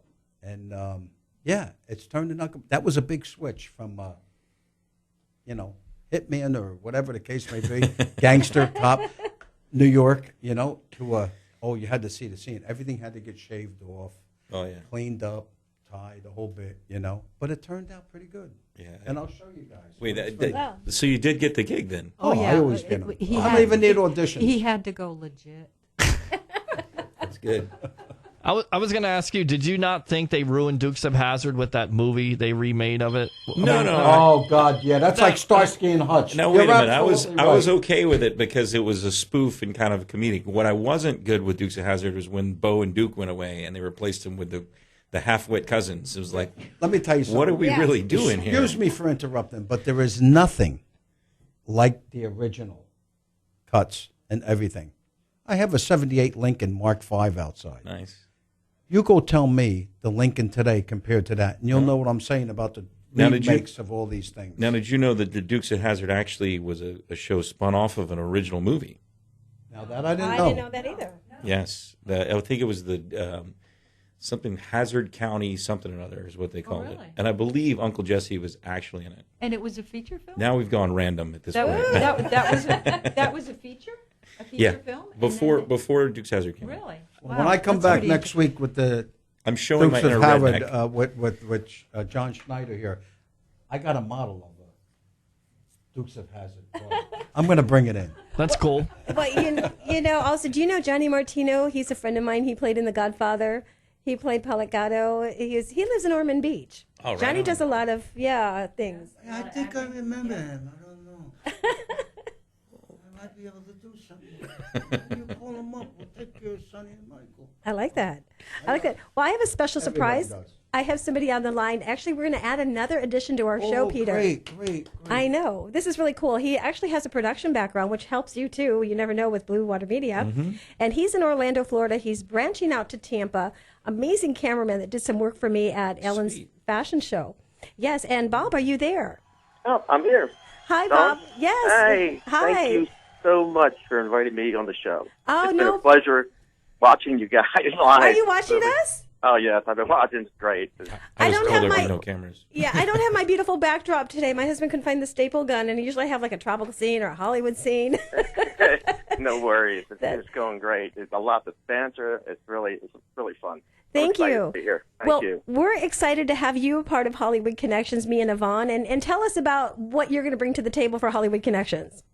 Well, let me give you a little background about myself. I'm an IT project manager by trade and own Atlantic Data Consultants, but I got started I was shooting for Orlando Style Magazine, and they had brought me in to do some videos for them and also some photography, and I got my start with Silver Bullet Productions back, and I'm taking myself back in the 80s. I was shooting all the events, Eric Clapton, Aerosmith, etc. Nice. So that led into, me now evolving into this new whole concept, which is Who's Hot. Who's Hot is the event marketing and promotion company that I developed. And our slogan is, Who's Hot showcases the hottest venues, events, and people. So the model's pretty straightforward, as far as I handle the model as the pre-event, the event, and the post-event. And each one of the phases has its own milestones and work streams as well. So what I'm bringing to the table is hot. It's hot. It's so cute. He put up there, what's hot? Hollywood Connections. And I was like, Bob, thank you so much. You're welcome. It's really cool. But you're also coming to an event this weekend, right, in St. Petersburg? Yeah, and if you want to bring the promoter on, that would be wonderful. Donna? Is she there, Peter? Donna, is she on the line?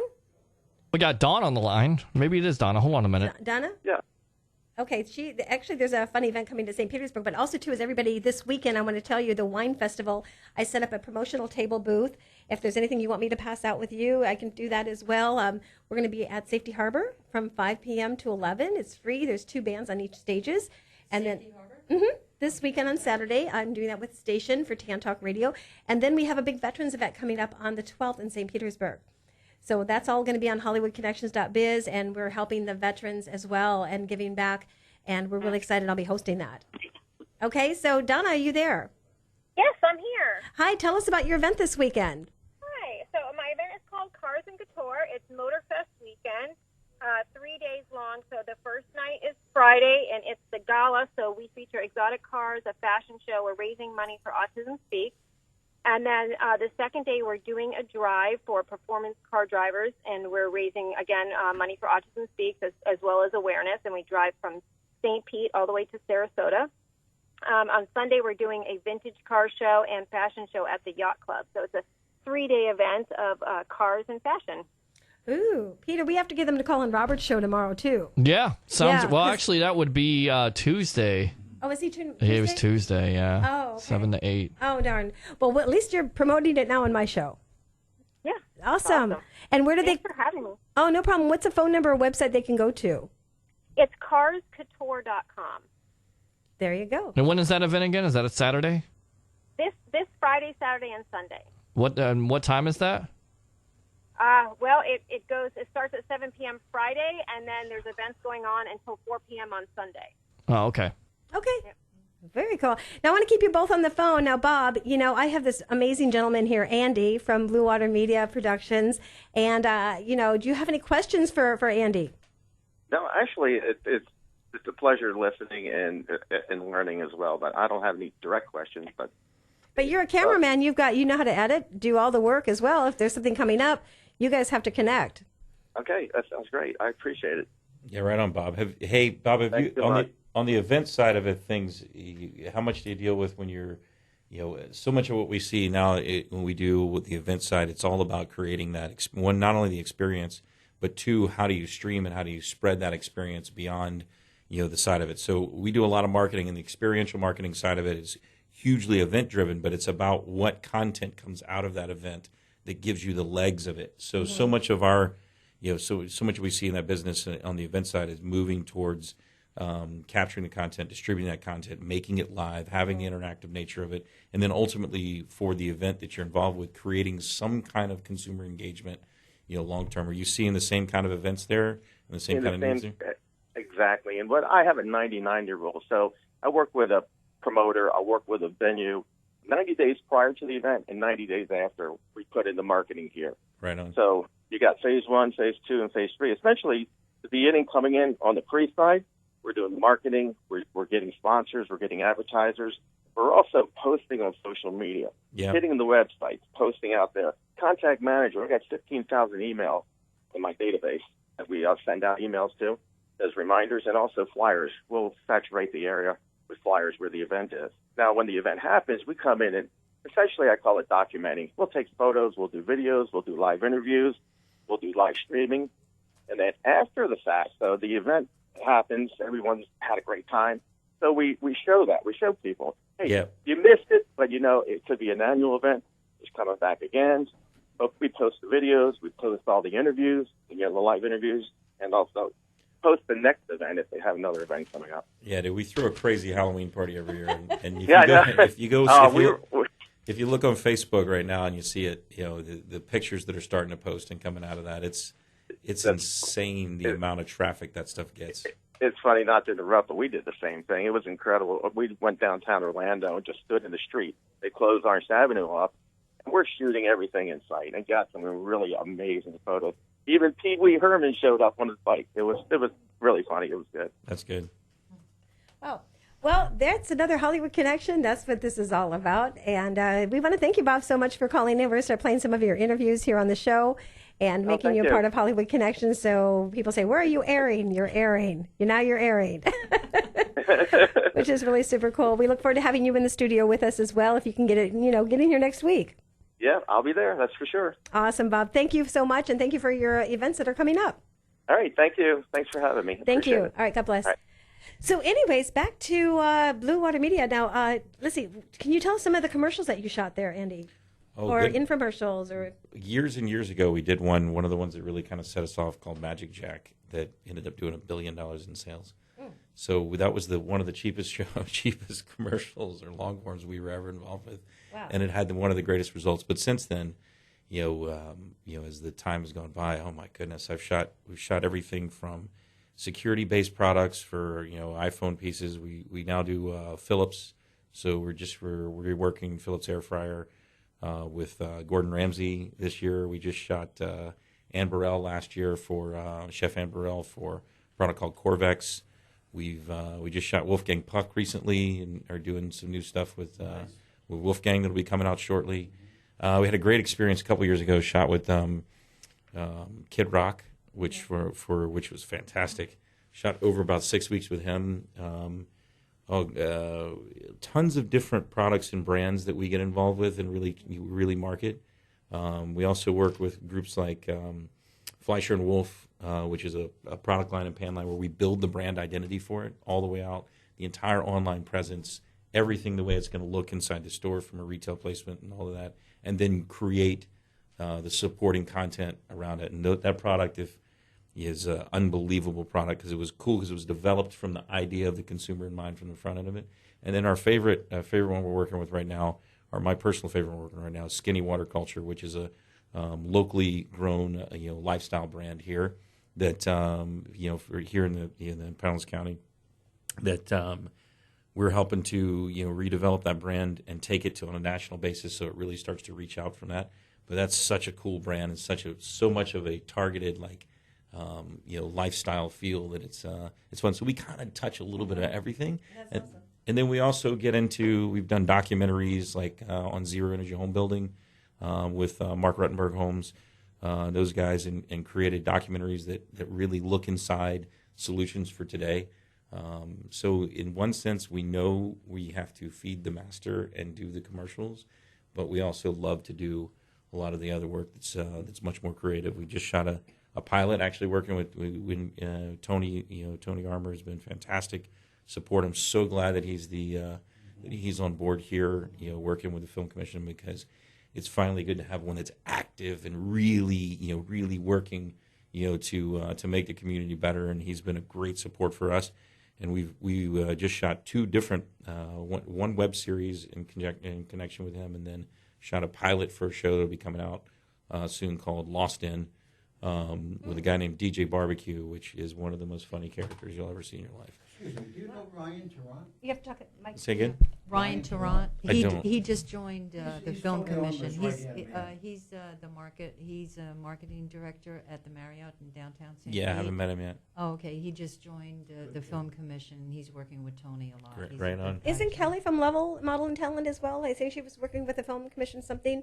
Kelly was just on Kelly from Level Model and Talent Agency last week. She said she was working. You're getting carried away. Yeah, I see that. I think the key to the challenge in this market is you got to build that community here, and you got to, because you can't. It's almost impossible to compete with 30% incentives in Georgia. I know. But what's good about Tony is that he's going all over the country. Oh, he's and working. he even went Cairns. I mean, he went to Cairns. He's and then he went to other countries while he was there. He really promotes the area and the local people and the local talent. Yeah. Which I think is great. I think he's doing a good job with that. And you have to. And then I think the other big thing is we have to continue to pull people together in the same space, because what we've found over and over again is when you get people in the room talking and working together. Make the army. Make the army, exactly. Yeah. When you start to do that, work and business, and it develops out of it, and you suddenly find one guy that's trying to achieve this that can't quite get there because he's missing this one little component. You might have that component. Yeah. Once everybody, starts talking and starts communicating, ideas come out of it. So more of that is what we need, because it's then we need to elect right. Remember, guys, don't forget, election is coming. Mm-hmm. If you look at your state senators, look at your state reps, and call them and ask them, do they support film incentives? And if they don't, kick them out. Yeah, there you go. Thank you. Right, because we have a big problem here. But getting back to that, the Army, the team, and then the family. That's what I tell all my producers and directors and everything, and it's working. You're right. You're dead right, man. It's all about it. And if everybody's kind of watching out for each other, I think. And I must say, before I forget, I want to bring you in. Yeah, right on. I just want to introduce you and see what more of an Army and a team and a family we can do. That's the whole thing, because man. I like your approach. I like you too, man. And you do a good impersonation. Listen, if you don't give me Godfather. and if you don't give me a commercial, you see what's in the back of my trunk in the Lincoln. You know. Well, I have a guest that just called in, and I said, let's put Claude on. And I just see Claude just popped in the station here, and I guess he has a question for you. Is he still on the air? He's not on the air, no. No, but he's in the studio. I In see the behind studio. you. He's right behind you. I know. He's right behind you. Yeah, he's like saying, "Is that Blue Water Media? Do you guys know each other?" Yeah, I think I know. I believe I know Claude. Claude, get in here. We're live on 5 stations, 106.1 FM, and we are here with Blue Water Media TV. We're super excited to have them in the house. Ingrid and her husband, that's an actor as well. How are you doing, Claude? I'm good. How are you? You got to talk in the mic. You're like on the air, like right in my mic. Hi, everybody. You're like, is that Blue Water Media? How do you guys know each other? No, well, I'm not sure, but I was just You have a question. stopping by. I do have a question. Good. As far as like, because y'all work with different type of people, different talent and stuff. Okay. Because I personally was in a soft rock duo. All right, right on. And we're looking to like do something with our music. Like not for us, but for somebody else who can use it, can do whatever they want to do with it. You couldn't have asked a better question. Wow, good question. Over at Blue Water, when I say we were completely converged, integrated, and I neglected to fill in one of my other favorite pieces over there. We have Castaway Music Studios, which Castaway Music Studios is a full service recording studio. So a lot of the times, what we see on the commercials and the infomercials that we create is there's an opportunity for us to create original music and or help local artists in recording that original music if it can be used in the show and the show goes out and airs and $10 million of media is spent on it, then suddenly that you can then file for your ASCAP BMI on it. And we work with different content or musicians and artists to say, okay, is this right for this airing? And if it does, then you end up sharing in the opportunity for royalties that come out of it that you wouldn't normally get. So an artist in this area, if they go to Castaway, if they look up Castaway Music Studios, we can help them facilitate with that. Plus, we also can record, multi-piece and anything you might imagine, anything you might want to do. Just get with Mike Baker over at Castaway because that opportunity is right there. So yeah, we all the time, man. All the time. Yeah, people ask me that. How do I get my scores in my movies? Or I'm a singer, or I'm, what to do, and that's a good answer. And thank you so much for coming in, calling in. No problem. Right on, man. Okay, you ready for this? I'm ready. I sing Tony Bennett and Frank Sinatra. Do it. I want to hear. That's easy. Oh, you got to give us a little bit. Let's go. You're on. But I want to be around. Tony Bennett, come on. I need some background. You don't need I that. want to be around to pick up the pieces when somebody breaks your heart. Oh. Somebody twice as smart as I. There you go, buddy. There you go. I keep going, but we don't have any time. Yeah, we have about 15 minutes. Hey, that's with no music. That's good, man. Oh, yes, you do. You have another question. Good job. No, not a question. Go ahead. Just if people want to get in touch. Yes, Ingrid. As far as You need the microphone, Ingrid. As fun, that's what happens when you share with a husband of 38 years. What? You take the mic back? Yeah, take the mic back. I gotcha. He takes the spotlight. Anyway, if they'd like more information, they need to go to soapthis@outlook.com. And from there, there'll be a link where you can go to soapthis.ticketleap.com as far as buying the tickets, and you'll get all the prices for all. You can either buy each individual event throughout the day, or you can get a package deal, which is a discount. So I just wanted to make sure they knew how to get in touch with that. Perfect. That's on December 10th from 1:30 until 10 in the evening at Feather Sound Country Club in Clearwater. And you're having 3 handsome soap guys that look like my son's age. I gotta say Amy over here. As I said years ago, when my husband was a friend with an actor, and he introduced me to him, and I said, "This was when we were living Armand Asante." Yes, I was in the same country club as Armand Asante. We became very good friends. He was just done with Fisk, with Sylvester Stallone in New York. And he got his paycheck, and he bought a little nice Porsche 911. Back in those days in 75, 76, You can buy one for $7,000, $8,000, $9,000. You can buy them for that now too. They're just old. Well, yeah, it has no motor, no transmission, no steering wheel. And he came out. We had this country club. It's an amazing story. For $300 a month, up on a mountain by Burbank, overlooking the studios and everything. It's $2,000 a month today for the same apartment room. Now, he was studying for the Lady of the House with Diane Cannon. He played an attorney. And he did very successful. He was successful in New York, but this really kicked him off. And Armand went places. I was doing my little bit parts, here and there, because I had the exotic cars I was selling. I was doing really well. Yeah, I hear These you. guys were starving. I was doing well. I had a car. Well, you missed the number one rule of acting, right? Starve for your craft. Yeah. It passed me by, but I included it. But I had fun, and it was a meaning for that. There was a reason for that. Right. Now I'm here. I'm back out, ready to rock and roll. So I had a great life. I'm pretty sure we're going to be seeing you over at Blue Water pretty soon, man, because you got a good look and a good. And if you guys haven't seen this guy, which if that's you're what everybody's looking at him online, thank you so right much. here. Look at the camera. Thank you so much for sharing. Up there. Here we go. Thank you for sharing that with me, because all my producers and everybody, and I've been getting parts without even auditioning. you know what it is? You're real. And I think that's the hardest Thank you part so that much most for that. like I really appreciate that. today's consumer and today's viewer. They have a high BS meter, right? So you can't. It used to be 10 years ago we could put up a show or put up a campaign and it could be you could really force the point. Now you can't. You got to be very much authentic and real. And if it doesn't come across That's authentic me. I'm and real, old school because I'm old. Right. I thank God for that. So it used to be they wouldn't cast you if you had the wrong accent, right? Or if you had unless you were cast in a role. Now we're seeing these major brands go, no, we need character, we need more. But you know teeth what's to it. funny? I lived in a high rise on Sunset Boulevard. Yeah. Again for $300 a month. It's a hotel now for about $400. My office was on Hollywood and Vine in the old Taft building. But Don Marsh, it was, yeah. I got drunk at Hollywood and Vine. But Eddie Egan from the French Connection picked me out coming out of my lobby one day to get my car and says, "There's something about your eyes." I was 26 at the time, and he said, "There's something about your eyes and everything else." And Don Marshall from the Land of the Giants came out of his apartment on the bottom floor. I was on the 8th floor. I was big time.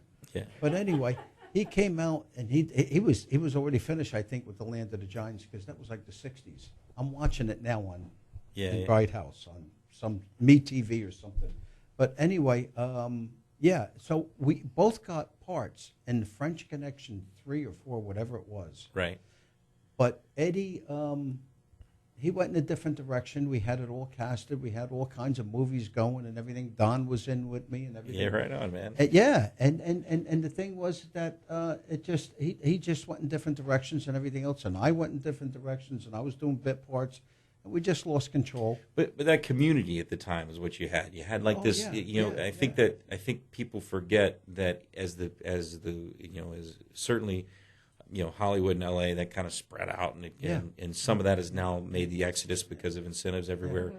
And even here, back in the day, I heard the caller earlier talking about how back in the day this was the place, and Florida had it. I mean, we had it before Georgia would have had it, and we let that go because of just really bad politics and no foresight in what the opportunity brings. So I think when you're talking about that time, California was the place, and it was the place to be because of the and it was the the right timing, but it wasn't the right timing for me. I just did bit parts because the thing is that some people blossom later, man. I had Kentucky Fried. I had I'll be very honest with you. I had the girlfriends. Original recipe. I had the exotic cars. I had the beautiful sort of little penthouse, and everything was like it was easy. $300 a month. Right. Now you have a beautiful wife, and you're in paradise, and you live in Florida. Yeah, and ever since I met her, because she was on a modeling trip in Century Plaza Hotel doing a fur commercial, and I was raising. This is a true story. I was raising $1.5 million with a bunch of ambassadors. I want to hear the fur from all over the country. Okay, with a girl I was going with, she introduced me to the ambassadors and everything at the Century Plaza Hotel to try and build $1.5 million up for French Connection 3. It's great. it didn't happen because Eddie got cocky with the guys, and then it happens. This and that. They were ready to bring Gene Hackman in as the lead star. He wasn't. He didn't want to be a team player. Yeah. He wanted just his vision without anybody else's, and he wanted total. He didn't even want to give up this much. You know, sometimes it blows up the deal, man. It makes it go. Listen to what happened. You got to compromise. The ambassador says, "Eddie, I'll double that $1.5 million to $3 million. Get Gene Hackman to play that same part because these last two took off. Right. We're not stupid. We'll give you another. We'll double it." Right? And Eddie said, "No, I don't want that." He was old school. Well, you know what happened? We were all left out in the backyard. You know. You know, that happens all the time still today. I mean, we see that's a true story. There's so many deals we put together here, and so many opportunities we see happen here. Mm-hmm. And I'll be in the middle of one, and I'll just hear somebody blowing it up, like just destroying it over the littlest point, and you go, "Man, just you don't have to fight that hard for it. Yeah. Make it happen. Get through the deal phase of it. Get it to where you're making the show, and when you're making the show or you're making the film." Then you're going to have your opportunity to paint the way you want to paint. I mean, these guys are ready to... But you got to get past the deal to get to the art. And these guys were ready to double the amount. Yeah. Write a check. Oh, no, I got it down to each donut and blah, blah, blah, blah. Yeah, and I loved it. Eddie was a fantastic... He was a very good actor. And he also was an excellent, excellent writer, Eddie Egan. I must say, God bless his soul. He was an excellent, excellent writer. He had things in the safe ready to go that were written that was really out of the park. Well, anyway. I know we have 5 minutes, and it's been so quick, and I want to thank you, everybody, for being here. And before, we're talking about voting. I haven't gone to vote yet. I'm going this week. But I do have a promoter from New York for a minute here to call in, and he's going to introduce Ashley. She wrote a song about voting. Both of you, are you on the air? I'm here. Hi, Ashley. How are you? I'm wonderful. How are you? Good. I just saw your video. And now, Peter, let's go to that video for about a minute here. And it's about voting. We're falling apart. The pieces of who we are. We're not who we used to be. Come on, we just live inside our head. We can break, but we won't bend. We're America the free. 'Cause we can run, we can fly, make America great tonight. Do you wanna get up and vote? Do you wanna run right to those votes? Come on, let's take a chance. Okay, that's a quick get up and vote. And I want to have you two stay on the line here. Ashley, give your website. My website is ashleydj.net, ashleydjmusic.net. Okay, and that's just inspiration to get out. We still hear an echo. I don't know where that's coming from, Peter. We're like, is it still going? Okay. Yeah, it's still going. Okay, I gotcha. But listen, keep on the line, Jerry. Hold on a second. This Jerry, Isn't she amazing? I know. Isn't she amazing? Yeah, gotta Jerry, get out and vote, baby. I still can discover talent all the way from here. I know. Jerry, hold on the line here. I just want to thank everybody for being here. We have 2 minutes left on the show. Okay. And Andy, thank you. Did you have fun today? Listen, it's a lot of fun. I didn't know what to expect when I came over, but it was a really good time, and I'm glad to be here. And listen, for all you guys out there, definitely get out and vote, and make sure you know where your representatives and your state senators stand on film incentive, and if they don't stand for it, kick them out. I think I'm going to vote for you. Yeah. I'm not running yet. It's a good point that you made because the thing is that everybody says everything is trickle down, but when it comes to this industry, I think it's really trickle up, or if that's possible. Yeah. But I think we have a hard time because I think there are people that are in the other state, not just the one Atlanta, not just Georgia, but other states that are holding this state down. Even the politicians from that state, with politicians here. Oh, Georgia's happy, baby. Oh, they're very happy. But I believe there's some politicians here that are taking advantage of what's going on. The largest studio in the United States is now in Georgia. And you know something? Last year they did more films in Georgia than they did in Los Angeles. And they say incentives don't work to build infrastructure. I know. BS. Yeah, well, tell that to our people. Well, if you'd like to contribute to Hollywood Connections, go to Dawn Ray Show, PayPal. Help us stay on the air. We're on for 2 hours. We're out there. I'm the only one getting sponsored, so I need some help. If anybody wants to get out there and help sell commercial spots, get in touch with me. HollywoodConnections.biz. I need your help. And Peter, thank you. Did you have fun today? Absolutely. Always have fun on Hollywood Connections. And how about that John Steinmiller? Yeah, we'll have to talk to him again. I know you will. Did you write that check? I did. I wrote it. We're doing a commercial for next week, right? That's or right. for during the week. Yep, you're going to come back, do a commercial. And Blue Water Media, we'd like to help you out, too. I have some ideas after the show. And I'm so glad you're here. And wave bye to everybody on the live internet. Ashley and Jerry, thank you for tuning in from New York City over there in Buffalo, as I think he is. Yep. And we'll be back next week, maybe with John Schneider from the Dukes of Hazzard. We're super excited. He did say yes. So I don't know if he's calling in or coming in. WTAN, Clearwater, Tampa Bay. WDCF, Dade City, Tampa Bay. WZHR, Hills, Tampa Bay. Listen. November surprise can't win. I'm Barbara Cusack. In an election filled with surprises, Donald Trump told Florida voters he has